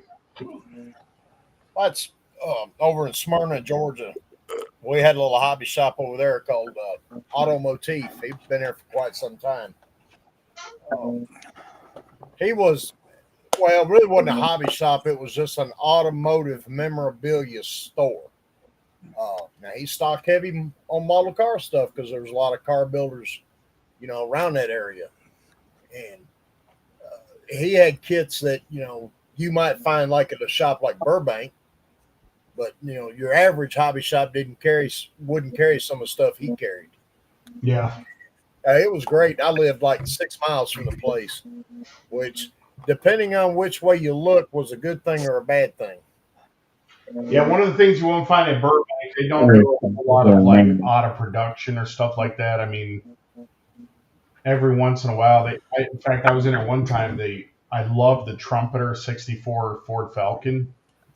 I was in there one time. They got like 6 of them. This kit's been out of production since like 2015 or 2012.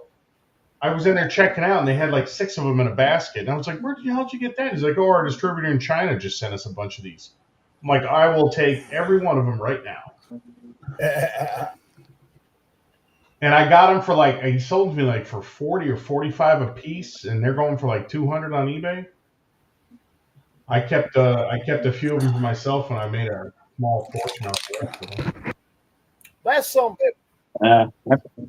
I couldn't believe when I found this for as cheap as I did. Well, I haven't seen that. That's a trumpeter. Yeah. I don't know how those ones are. That goes with Gary C's The body. Falcon goes together like a Japanese kit. The fit and finish is amazing. I can tell you what, that Bonneville's Bonneville has working working photo photo etch hood Really? hinges. Yeah. Yes, they work just like the real Wow. ones. How old is that kid? I hadn't seen that one. I don't understand why Trumpeter ever got out of the car business. Bonneville.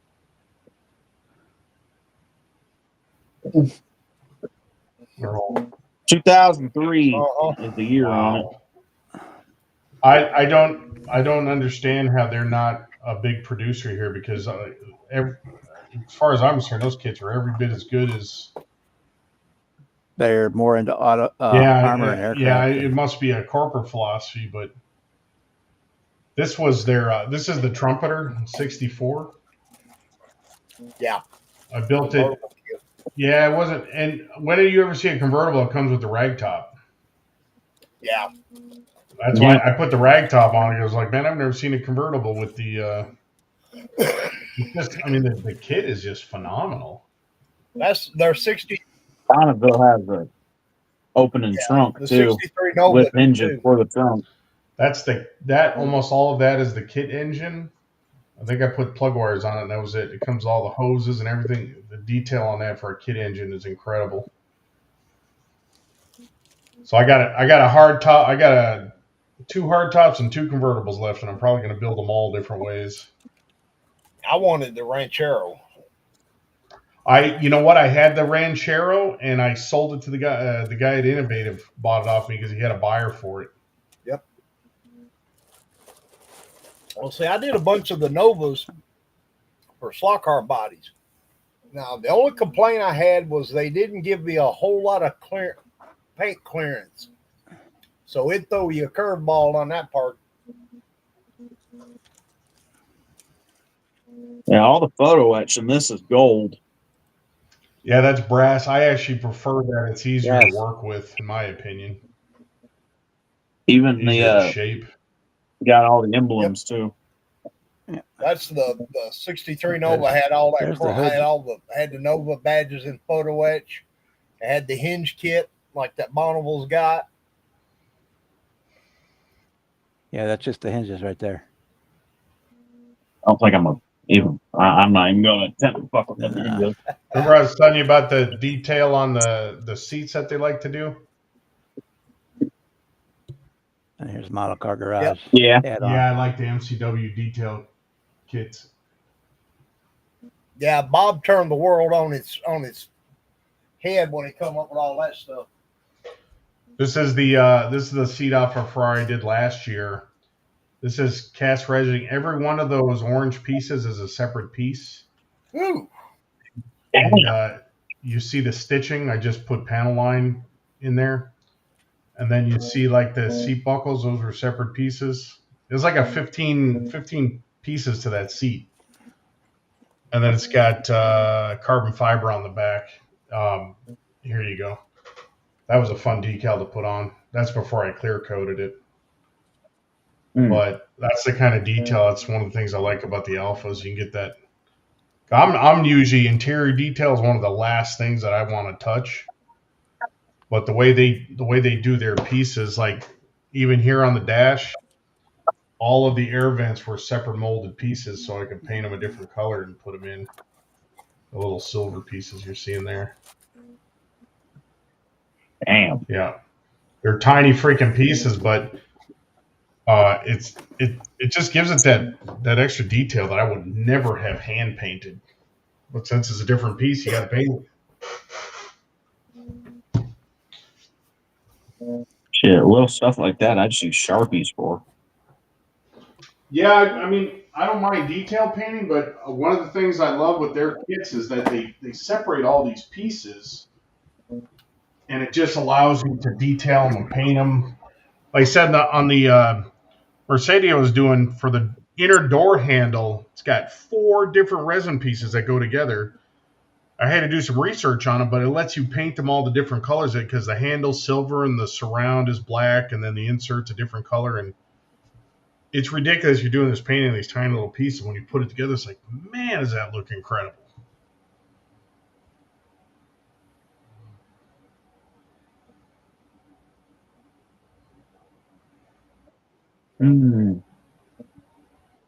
Well, I got the motor sitting where I wanted on the square body, and now I'm just waiting for the grill and the bumper to strip. I didn't have all the LA Awesome off the bumper and grill when I painted them, so the paint just rippled up. I should have washed them a little bit better, but it's whatever. Here's a chassis I printed a couple of weeks ago. Ooh. And watch this. Oh, nice. Ah, You can adjust, whatever. you can That adjust is- the wheelbase. That is That needs an OBS sitting on. Now, the front section comes in 3 different lengths. This is a standard cab. They got extended cab and a quad cab. And the back section, like I said, you make your final adjustment on the wheelbase. that's cool.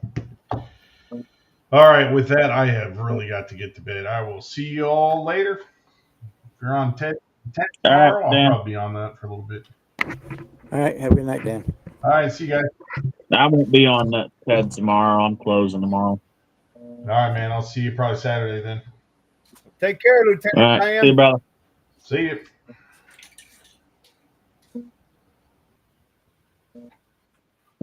That chassis needs to be sitting under an OBS shed. It's got a Watts Link four-link rear suspension to go under it on air ride. I mean, it's got the compressor, the storage, air storage tanks, the Shockwave front struts. It's a nice piece. Yeah, I had a frame I was putting under one of the Tahoe promos, and I cut the interior, did everything, got the frame fitting, and then I got the more looking at the 3D frame, and the frame's freaking crooked real bad. The rear end is way too freaking short. And then I can't get the asshole from eBay to respond. Oh, no. I should have spent the extra money and got an Iceman frame, but I went with a cheaper one on eBay, and fucking, it's a piece of shit. There used to be a sign hanging in our shop that said, how'd it go? Good labor is not cheap. Cheap labor is not good. Yeah.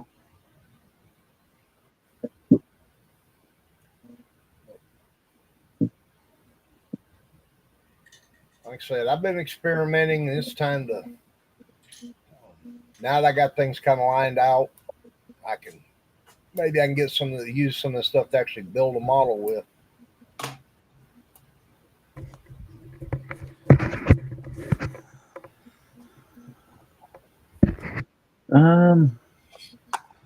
Well, until that stuff strips, I kind of am at a standstill on the square box. So. I kind of played around with putting this chassis underneath one in 72 Chevrolet long wheelbase. That'd look good. I've already cut one of them Chevrolets down to a short wheelbase.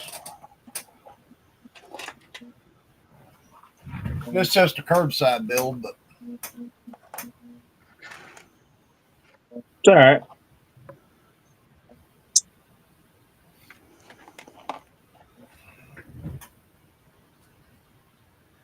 Okay, on the body. Good. I'll give it a minute or two. Let's get the donk. oh, Bob's been over painting. Yeah. I need to put one more coat of the candy purple on the body, and then we'll be good to go. Got enough on the nose section, but it's not gonna show. But yeah. Need one more shot on the body. I'll give it a couple minutes and I'll go shoot it.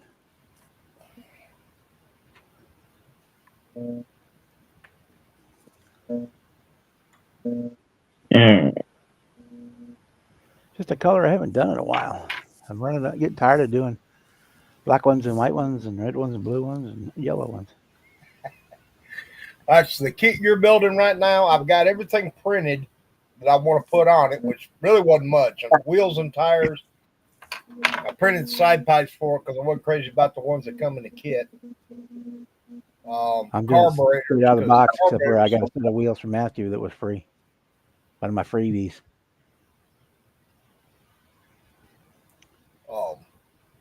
Now I'm gathering a paint for it because I'm going to use like 5 different candy colors on it.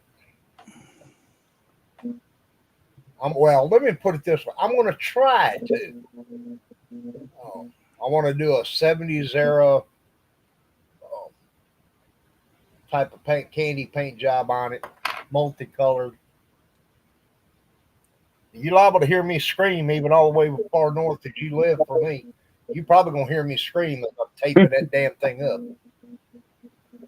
Well, this was going to be the purple sides of the silver top, and then I had these stripes left from the 64.5 Mustang.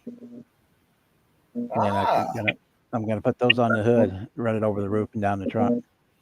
So by the time you cut them up for the windshield and back glass, it should be long enough. Something different. Yeah. Hey. I've got a bunch of starter projects I have got to get done. I'll go shoot one more coat real quick. Not for any other reason other than just getting them done and putting cases out of the damn way.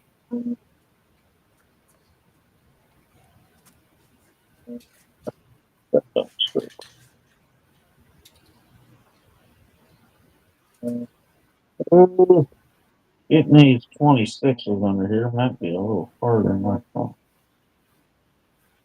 You got that right, Chet.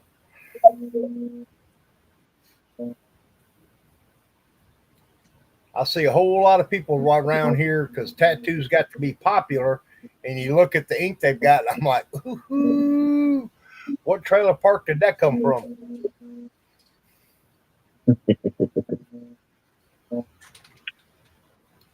We've had a couple of tattoo shops pop up around here that I've seen better ink work done in prison.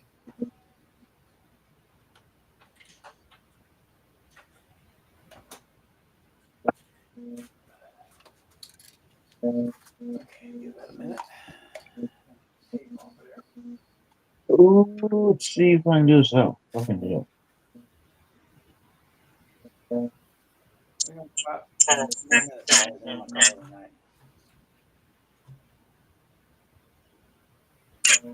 Ah!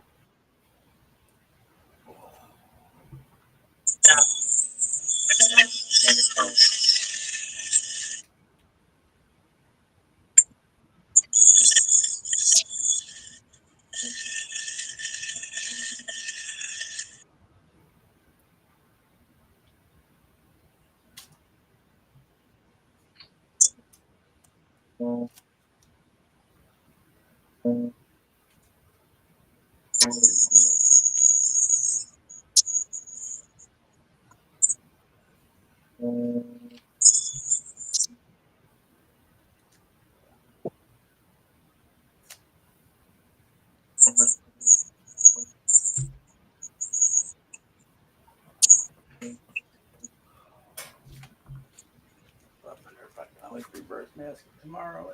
I got a little paint left.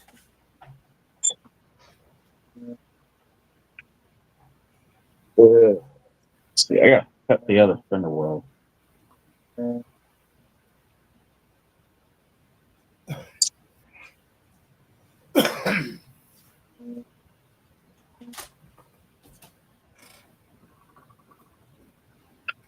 Well, depending on what size tires you're doing on that donk, John, you're gonna have to shave the outer fender skirts a little bit.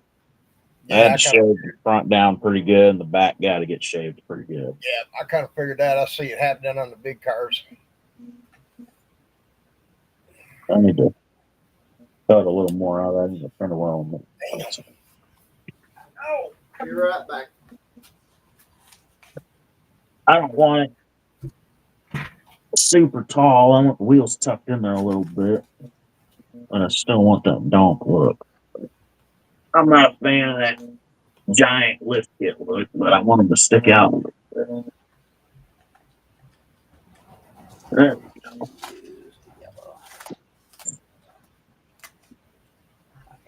I can revert past tomorrow. Fix it. I'd be able to wet sand it.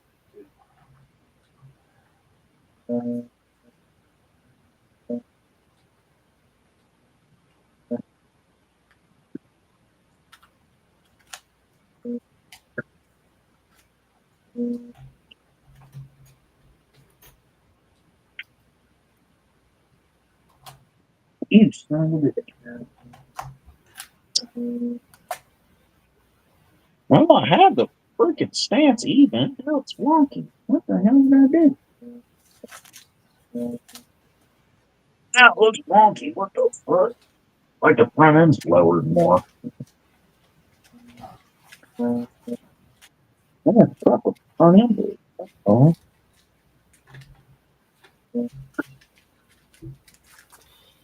no, that's like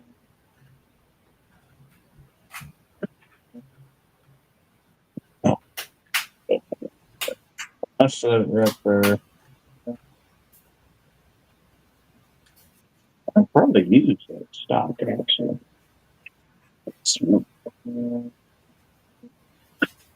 With the spot right there, and that's fucking lovely. There we go. Well, Let it cure overnight. I can fix that so tomorrow. it's one man.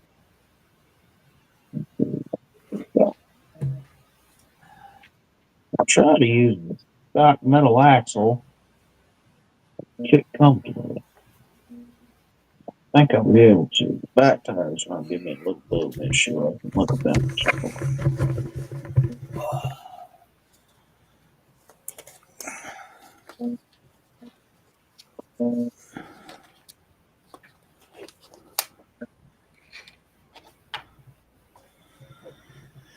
Okay, spray some flat on my wheels, and I should be good to go for tonight. Oh, let's get it back up to 9. That's where the video. I don't like the way it looks. Even though it's really where the wheel looks sad. I don't like the way it looks. Let me get it. There's a ton of stuff in that box, Kevin. I can tell you that much. Probably enough parts for four kits. Every part is separate. There we go. She's level.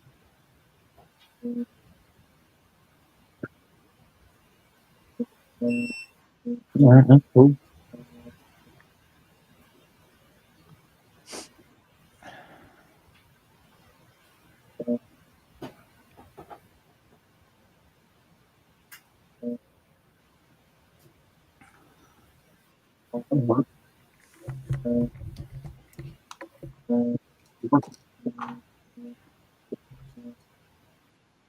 Looks like it. It looks straight. Where's my balance? Actually.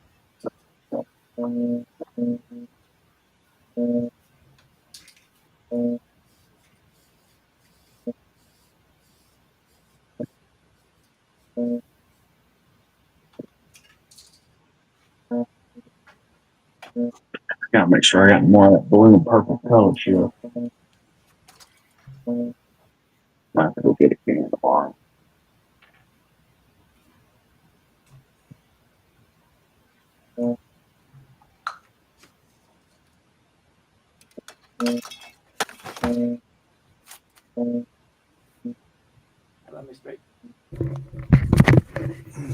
Let me straighten up my board a little bit, Kevin, and I'll pull it out and you can take a look at it.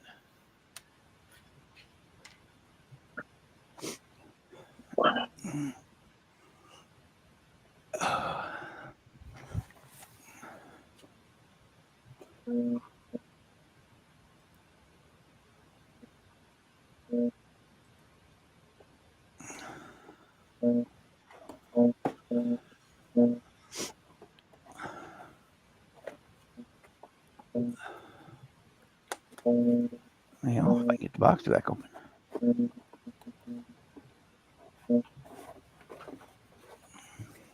Man, no kidding. That box on that Bongo's. I don't think I have the overhead hooked up anymore. Okay, so I showed. Bongo.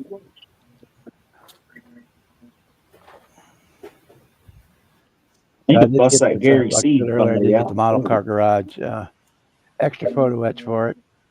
but it comes with the springs for the coil springs. This copper wire is for using for putting those hood hinges together that work, functional hood hinges. But this box is packed full of plastic. We'll start here. Whoop. Stay.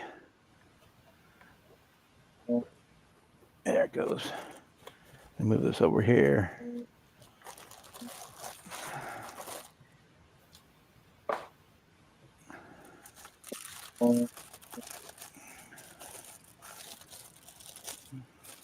This is a body. If I can get it out of the freaking bag.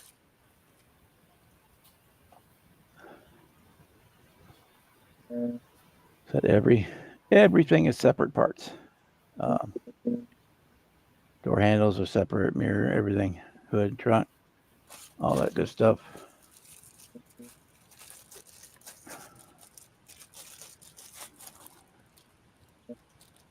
I'd be careful how I unpack this box. It'll never all go back in there.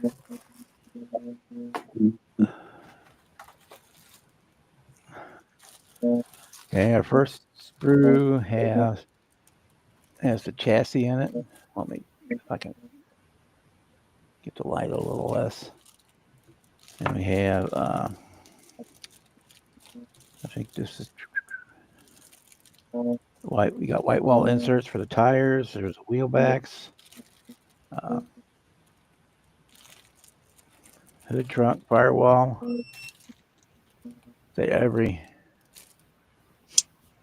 Basically every part is separate on it, and I don't think there's no chrome in this at all. I don't think. Oh, there is a chrome tree. Okay. Yeah, there should be. If not, you're missing stuff. I'm just going through looking because I can see the door handles are here and not chrome. So I figured, well, maybe those are something else. It might be something else.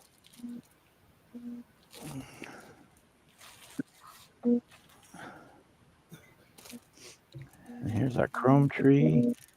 We got two different styles of wheels in there. All the side trim is all separate. Grills.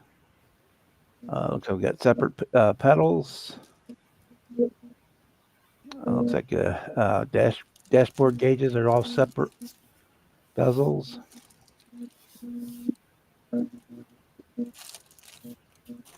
On that, and that is the chrome tree.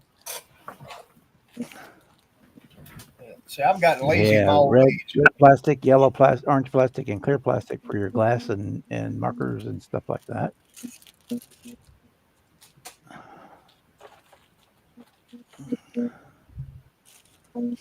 Two different sets of tires.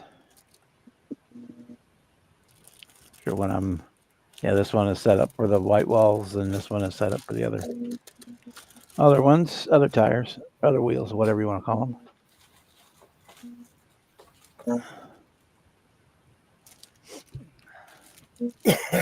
Just,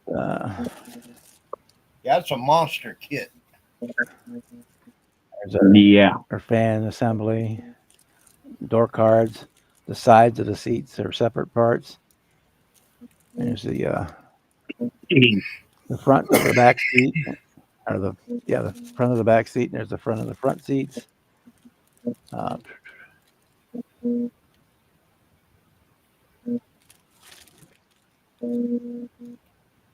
Yeah, so a lot of parts on here are not chrome. Some are, but a lot aren't. I got one more. One more. Here's the X frame up here at the top. That's the inner frame for the hood, inner frame for the trunk. Got separate windshield wipers. There's the engine block right there. Literally just two halves. No, hollowed out. The fan over here. Fuel tank. I think that's probably the fan shroud for the radiator.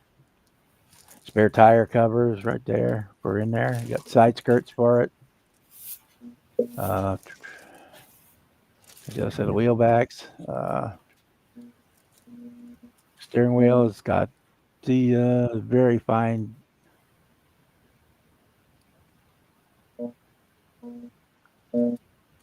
Very fine plastic on that for the hood, for the horn ring and all that stuff on it. Air breather, yes. And if you don't want to use the photo etch, like I said, the working photo etch hood pins, I do have the actual ones, that plastic ones in here too. But yeah, it is. And then there's a little tiny sheet of decals. I don't remember what's on it. Not much. Gauges, yeah, and probably. something else. I haven't looked at this in almost a year.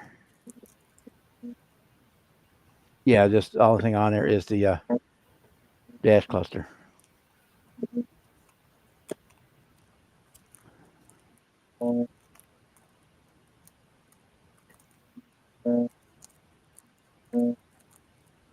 Hey, y'all, come on.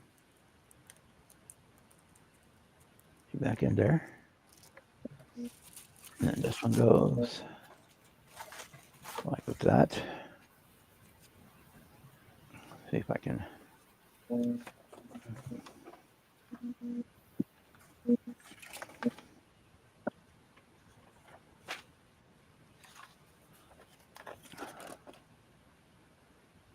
The assembly stages for the engine.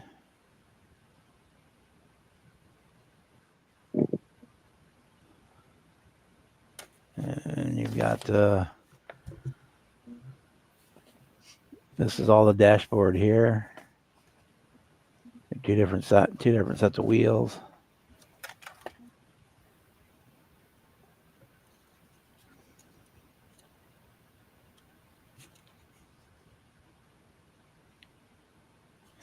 Yeah, front left and front right assemblies are different. You start doing the chassis. I said you'd have the real springs in the suspension. Go over here to this one. Installing the engine. Finishing up the engine, putting together front seats, putting the engine into the chassis.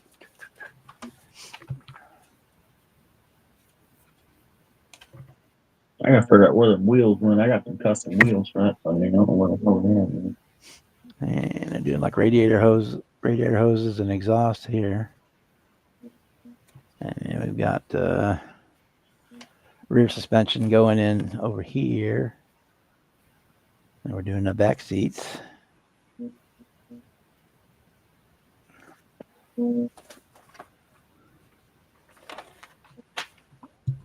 here are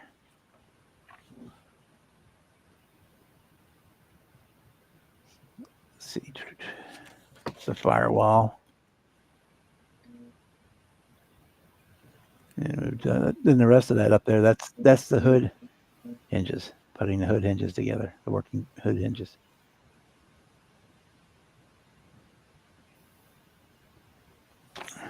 Way out of my league these days. That. And putting together the floor pan there.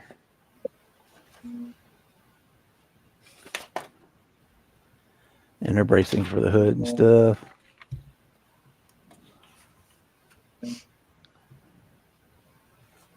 Doing side cards for the interior there.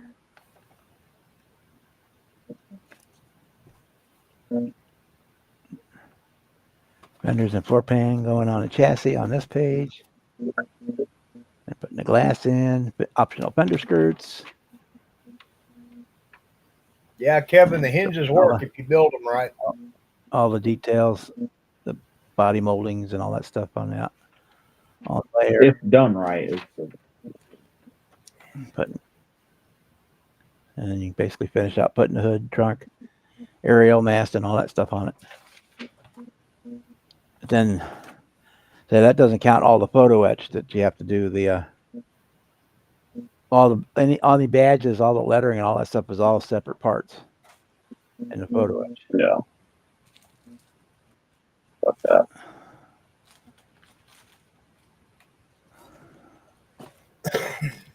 So yeah, this is definitely a long-term style project. It's not one you're gonna knock out in a couple of weeks.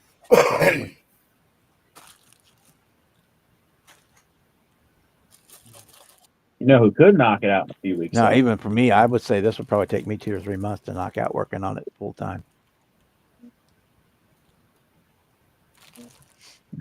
What's kept me away from doing it. I need to. I got the Gary Seeds body, and man, that's a beautiful looking paint job he laid down on that motherfucker. Just doing the photo etch alone. Damn. I would probably skip doing those hood hinges, but yeah, just the photo etch for the body. The way all the chrome trim is separate parts that's got to go on the body, I'm worried I'm gonna end up fucking that paint job he did up. That's where white glue is your friend. You put all that stuff on with white glue, like canopy glue. Yeah. It's water soluble, and if you mess it up, you can wipe it off, or you can put the piece in, then go over it with a wet cotton bud to get any extra glue up. Yeah, that's how that's got to work.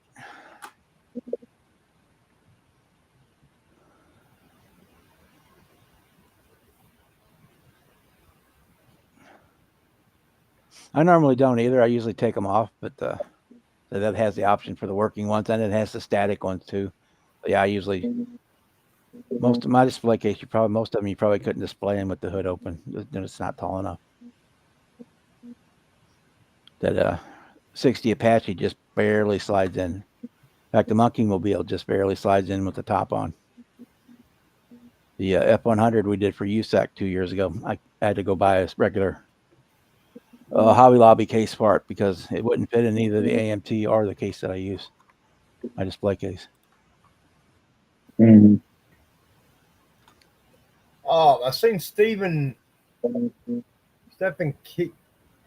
Kiesel said he just bought a 57 Ford Ranchero for $75, a rare kit.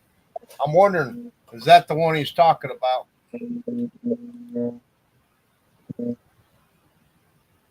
Don't know. It could be. Could be. I got that one compliments of Papa Z. That's where that Bonneville came from. Papa Z gave me. That's where the square body came from. Kit, I'm putting a spot button. This 24 valve. This kit's not for the faint of heart because, see, there's the tops of the fenders in the engine bay with the dashboard. Mm-hmm. Then there's the passenger side of the body.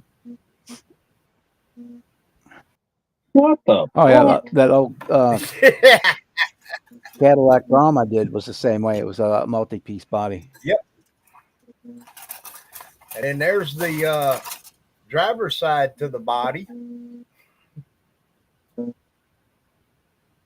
Oh, you can go fuck yourself. No, they usually work pretty well, Jimmy. You just got to take your time with them. This is not for the faint of heart. Tape and glue and keep everything square. It's not. I mean, it takes time, but they work out really well.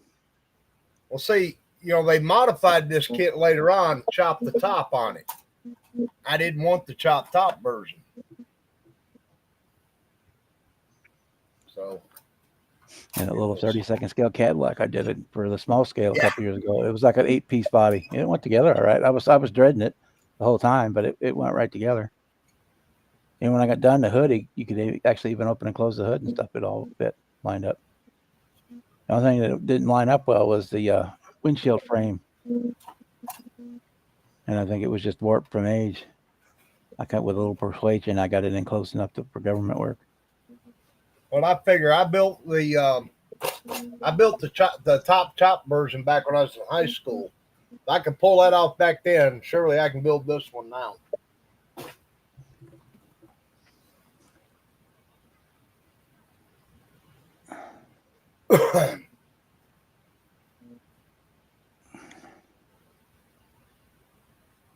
The only 57 Ford I built was the new Revell one, the station wagon.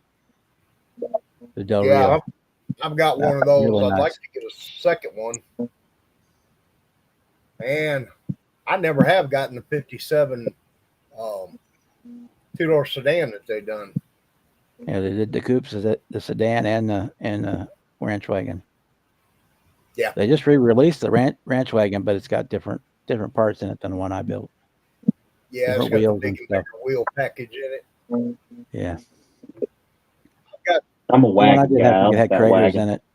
Krager's in it, and then the stock wheels. This one has like 21, 22 wheels. It's like a resto mod type wheels in it. Yeah.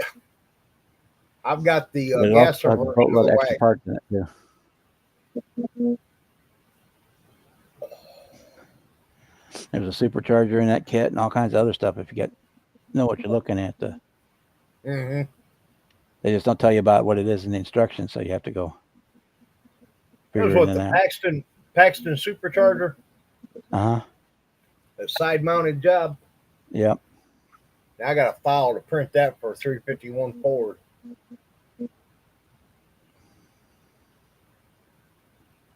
So I was going to do is buy another one of those ranch wagons and turn it into a truck. I seen a guy up north somewhere done that. He took the wagon and made a ranchero out of it. It looked good. I don't really know how accurate the back window was, but it looked convincing. So It's kind of got that lip right there. I just figured I'd cut it right there and then move the rear window up and then make a little bit of back wall for the back behind the seats. I know Jimmy Flintstone has a resin body for a Ranchero. You use the 59 El Camino and one of the 59 Fords. he's got several 57 Fords, the Ranchero, the Country Squire. Yeah, because you could use that 57 I don't know Ford if he kit still got them for available donors. or not.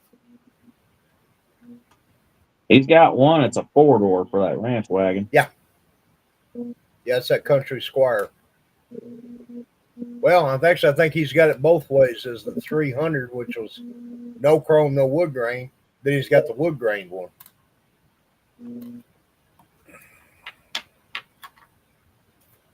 Yeah, that one built up really nice. I was really happy with that one. That was like my first ever cancer awareness build that I did.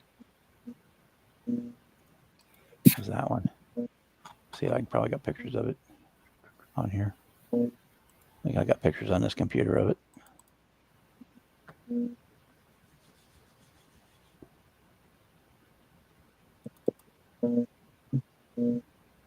Yep. Yeah, I'm kind of with you, Sluggo. I think they got a little carried away with the pins in 57.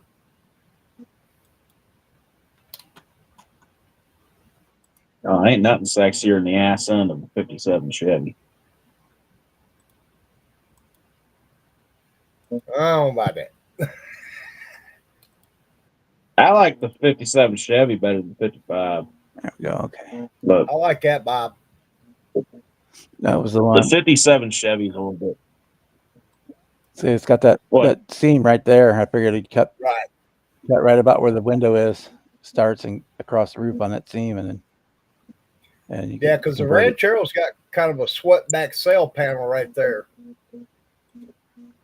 Yeah, cut it right there at that window. Yeah, where the window frame is, and go right across the roof where that raised edge is. Yeah, these are the wheels that came in the one I did.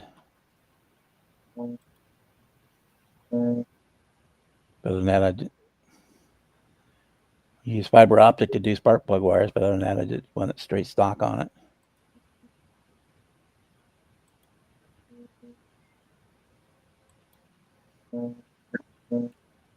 Yeah, I figured because they kind of angled the same, so I figured if you cut it, use this piece for the back of the cab, and then cut that right at that ridge. And you just have to make the lower piece for the inside the bed. Well,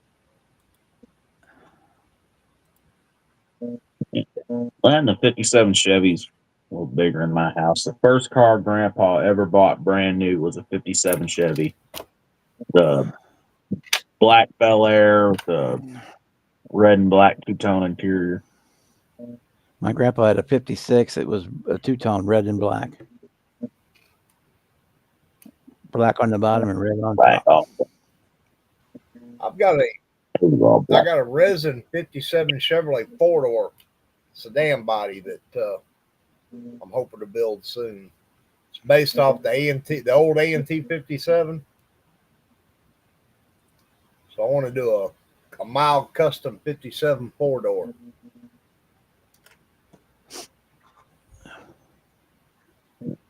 And he drove that 57 until 75 when he bought his first Buick, and he never went back. That's all he drove were Buicks, and then the last 3 years of his life, he had a 80s Oldsmobile. That's It was that pretty blue color with leather interior. That's my mother's dad. He was an Oldsmobile man. My dad's dad, whatever was cheapest. The man never bought a new car in his life. Grandpa, he always had it. Every 2 years, he'd go buy a new car cash. He drove a truck for a living and didn't spend money worth of shit except for a new car every 2 years. Well, that's my mom's dad. He was a truck driver. Now, my grandmother, she ran the books, but that woman, you give her $2 on Monday, she'd have the house payment by the following Monday. Just, she knew how to manage it. They lived quite well off of truck drivers' pay, considering, he drove truck for a lot of years before, they started getting paid.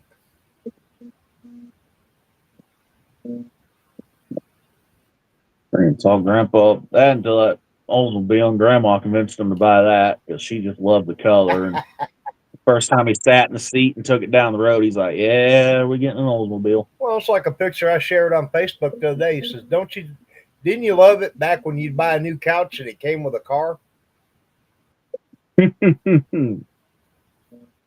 Oh, he was Buick. He always called Buicks the blue collar Cadillacs. All they ever drove were Buicks. Yep.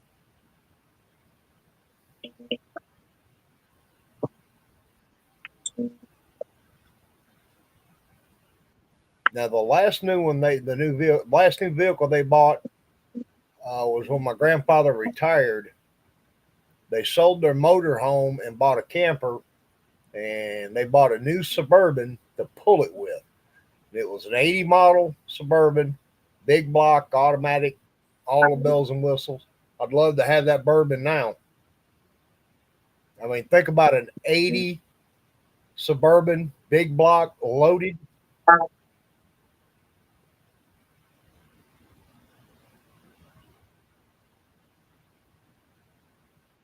You're muted, Bob. I can see your mouth moving, but Oh, sorry. Which kit did he want? I'm sorry. I was spraying the compressor again. I had my mic muted.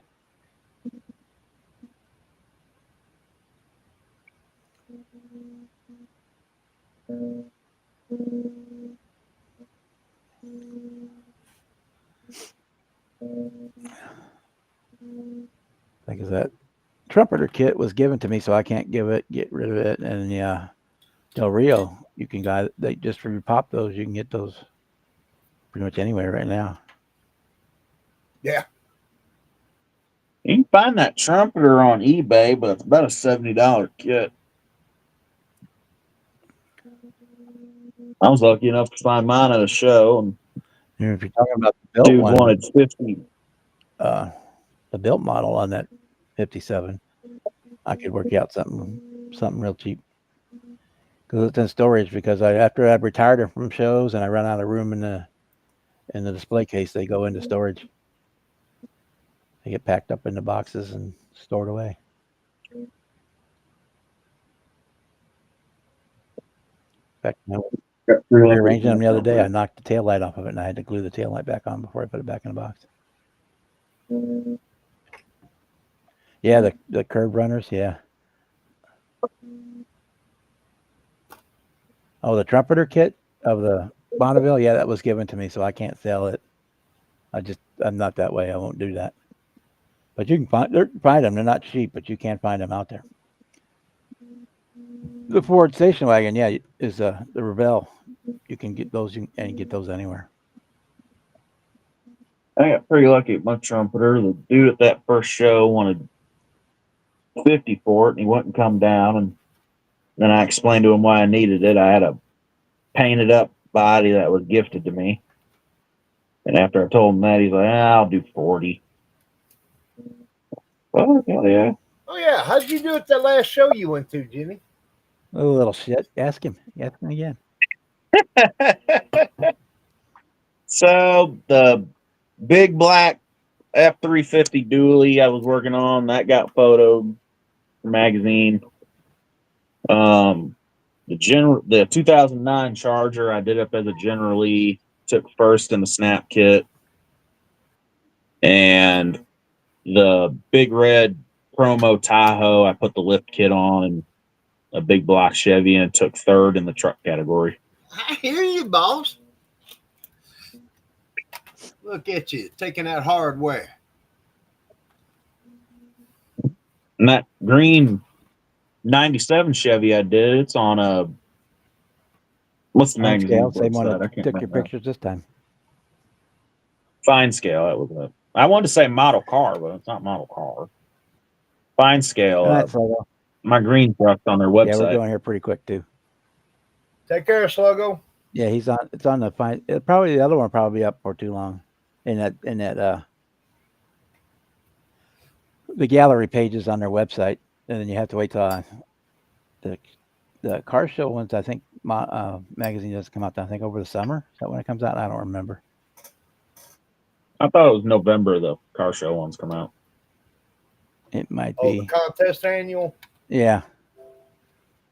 I know I bought last year's, and it was in December, and I think it came out around I think November. the one with the Acme models just came out this month. The Acme one. Yeah, I believe so. I don't know. I couldn't keep it up with all of it. I just remember seeing the magazine cover on something I was looking at today. Oh, Spotlight Hobby sent me a what's new in the shop email today, and I was scanning it, and I saw that was the Acme show coverage magazine was there on there. And it's just been the 3 shows, had 2 cars photographed, and he's got almost as many awards there as I did. And he got gold. I haven't got a gold in a long time. All with Rust-Oleum. Hey, I've said it before, and I'll say it. I'll continue to say it. It is not just the material; it's the person using it and the patience they take with it. Oh yeah. You know, you got guys out there says you can't do nothing with that craft paint. I got a handful up here on my shelf will say otherwise. Oh yeah, I painted several cars with that craft paint. You know, there's guys say you got to use one of these $high airbrushes. No, you don't. Speaking of airbrushing. Yep. Look at you go, big boy. Hey. I gotta get some paint and set this thing up a little bit more, but yep, it's coming along. Yeah. I mean, I highly recommend an airbrush. Gary sent me that. Huh? Gary freaking sent me that. Hey, it's like this. You do what you do. You use what you're comfortable with. Learn it. Move on to something else if you want to. Speaking of that, I gotta plug that in.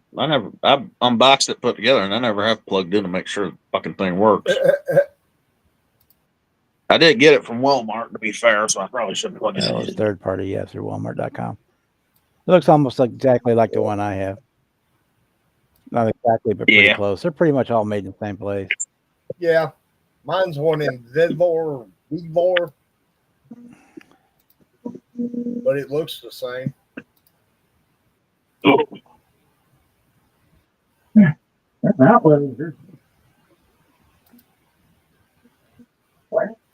About the only difference is mine has a row of LEDs across the top right in the very front. Yeah, mine does too. I got mine's the smaller one. It's got the one fan. Mine's 18 It inches looks, wide and 12 inches tall, and it's got two fans in it. Two little, look like just computer fans. What they look like. yeah. I wished I had the twin fan. You know, my dad bought me the one I've got. He was shopping late one night on the internet, run across that and ordered it. You know, Yeah, I've been looking at them a lot on Amazon, and one day Amazon sent me an offer for this one for like $69. Normally $90. So I said, okay, whatever. If it's junk, I can send it back. No, that's not. But it worked fine for what I need. well, that's it. I'm not a.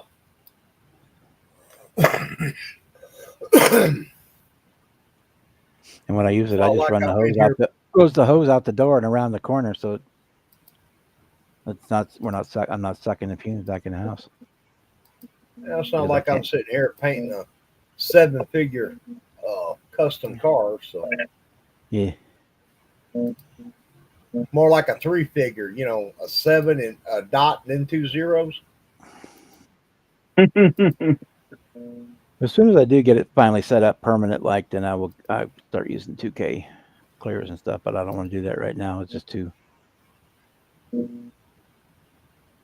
So that's the other thing. You know, I mean, don't get me wrong. I use 2K clear, but I've been using it for 25 years. When I was doing a lot of slot cars, so I've grown accustomed to it. But you don't have to. Well, I kind of want to. I mean, I've used it. I use it on the guitar builds when I build that, but I just buy the canned Right. Spray Max because I can do Well, I get like 3 guitar bodies ready and buy one can of Spray Max and do all 3 of them at one time. Because you get like once you pop the bag in there, you get like 24 hours before the stuff turns hard yeah. in the can. So I can wait till I got like 3 or 4 bodies ready and then I do them all at once. But I'll buy the other stuff once I get the airbrush set up permanent. But that's not going to happen until after we figure out what I'm going to do with the house is after Mom goes in a nursing home. Because this house is way too big for me, and it's way more than I want to spend in monthly bills for one person. I can understand that. I don't need a 4-bedroom, 3-story house Woo. for one person. Yeah, we've got one more than one story. It's already out for me. I don't like the stairs. I don't either. I try to cut my trips to maybe 2 a day, one up and one down. There you go. In fact, sometimes if I'm downstairs and if it's not something I need real bad, I'll walk around the house just to avoid going up the steps. I just, there's a lot of talk out there that, you got to use this, you got to use that. No, you use what you're comfortable with, what you're happy with.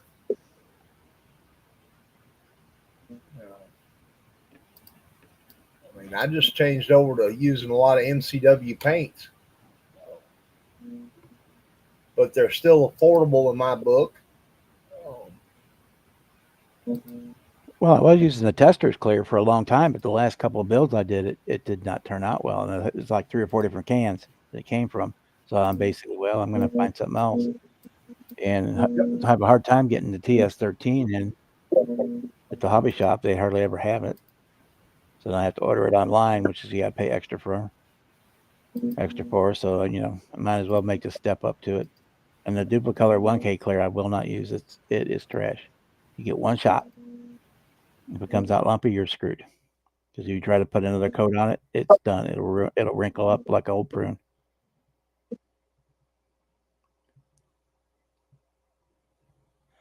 I use guitar strings for antennas. If you get the big enough ones like the 56s, you can use them for braided radiator hoses and stuff like that. I usually don't get that far into the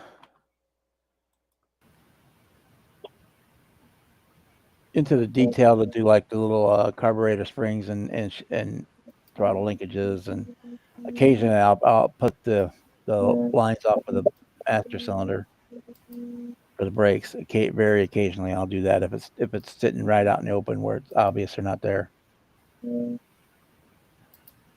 See, most of the time all the time I keep my hoods on my cars, and even most of the time at the shows, not very often do I display a car at the show even with the hood off. So Yeah. Most I'll do is radiator hoses.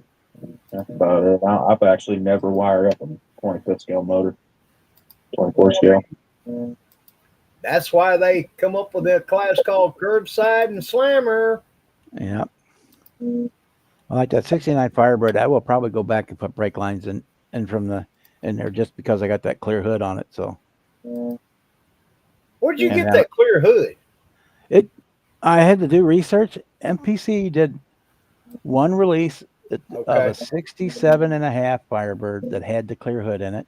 Yep. And they did one release of the 69 Firebird that had the clear hood and also had a turbine motor in it. Option. Well, It that had three makes motors in it. sense. Had the eight cylinder 400. It had the straight six, and it had a turbine motor. They only did it one time, and everybody who has one wants like $600 for the kit. Yep. You know, they played around with that a lot. That the AMT, no, yeah, the AMT Mustang funny car. You know, it's an altered wheelbase car. There was a version of it that the body was clear, and I've got one. Unfortunately, the one I got was an old buildup, and they painted it black.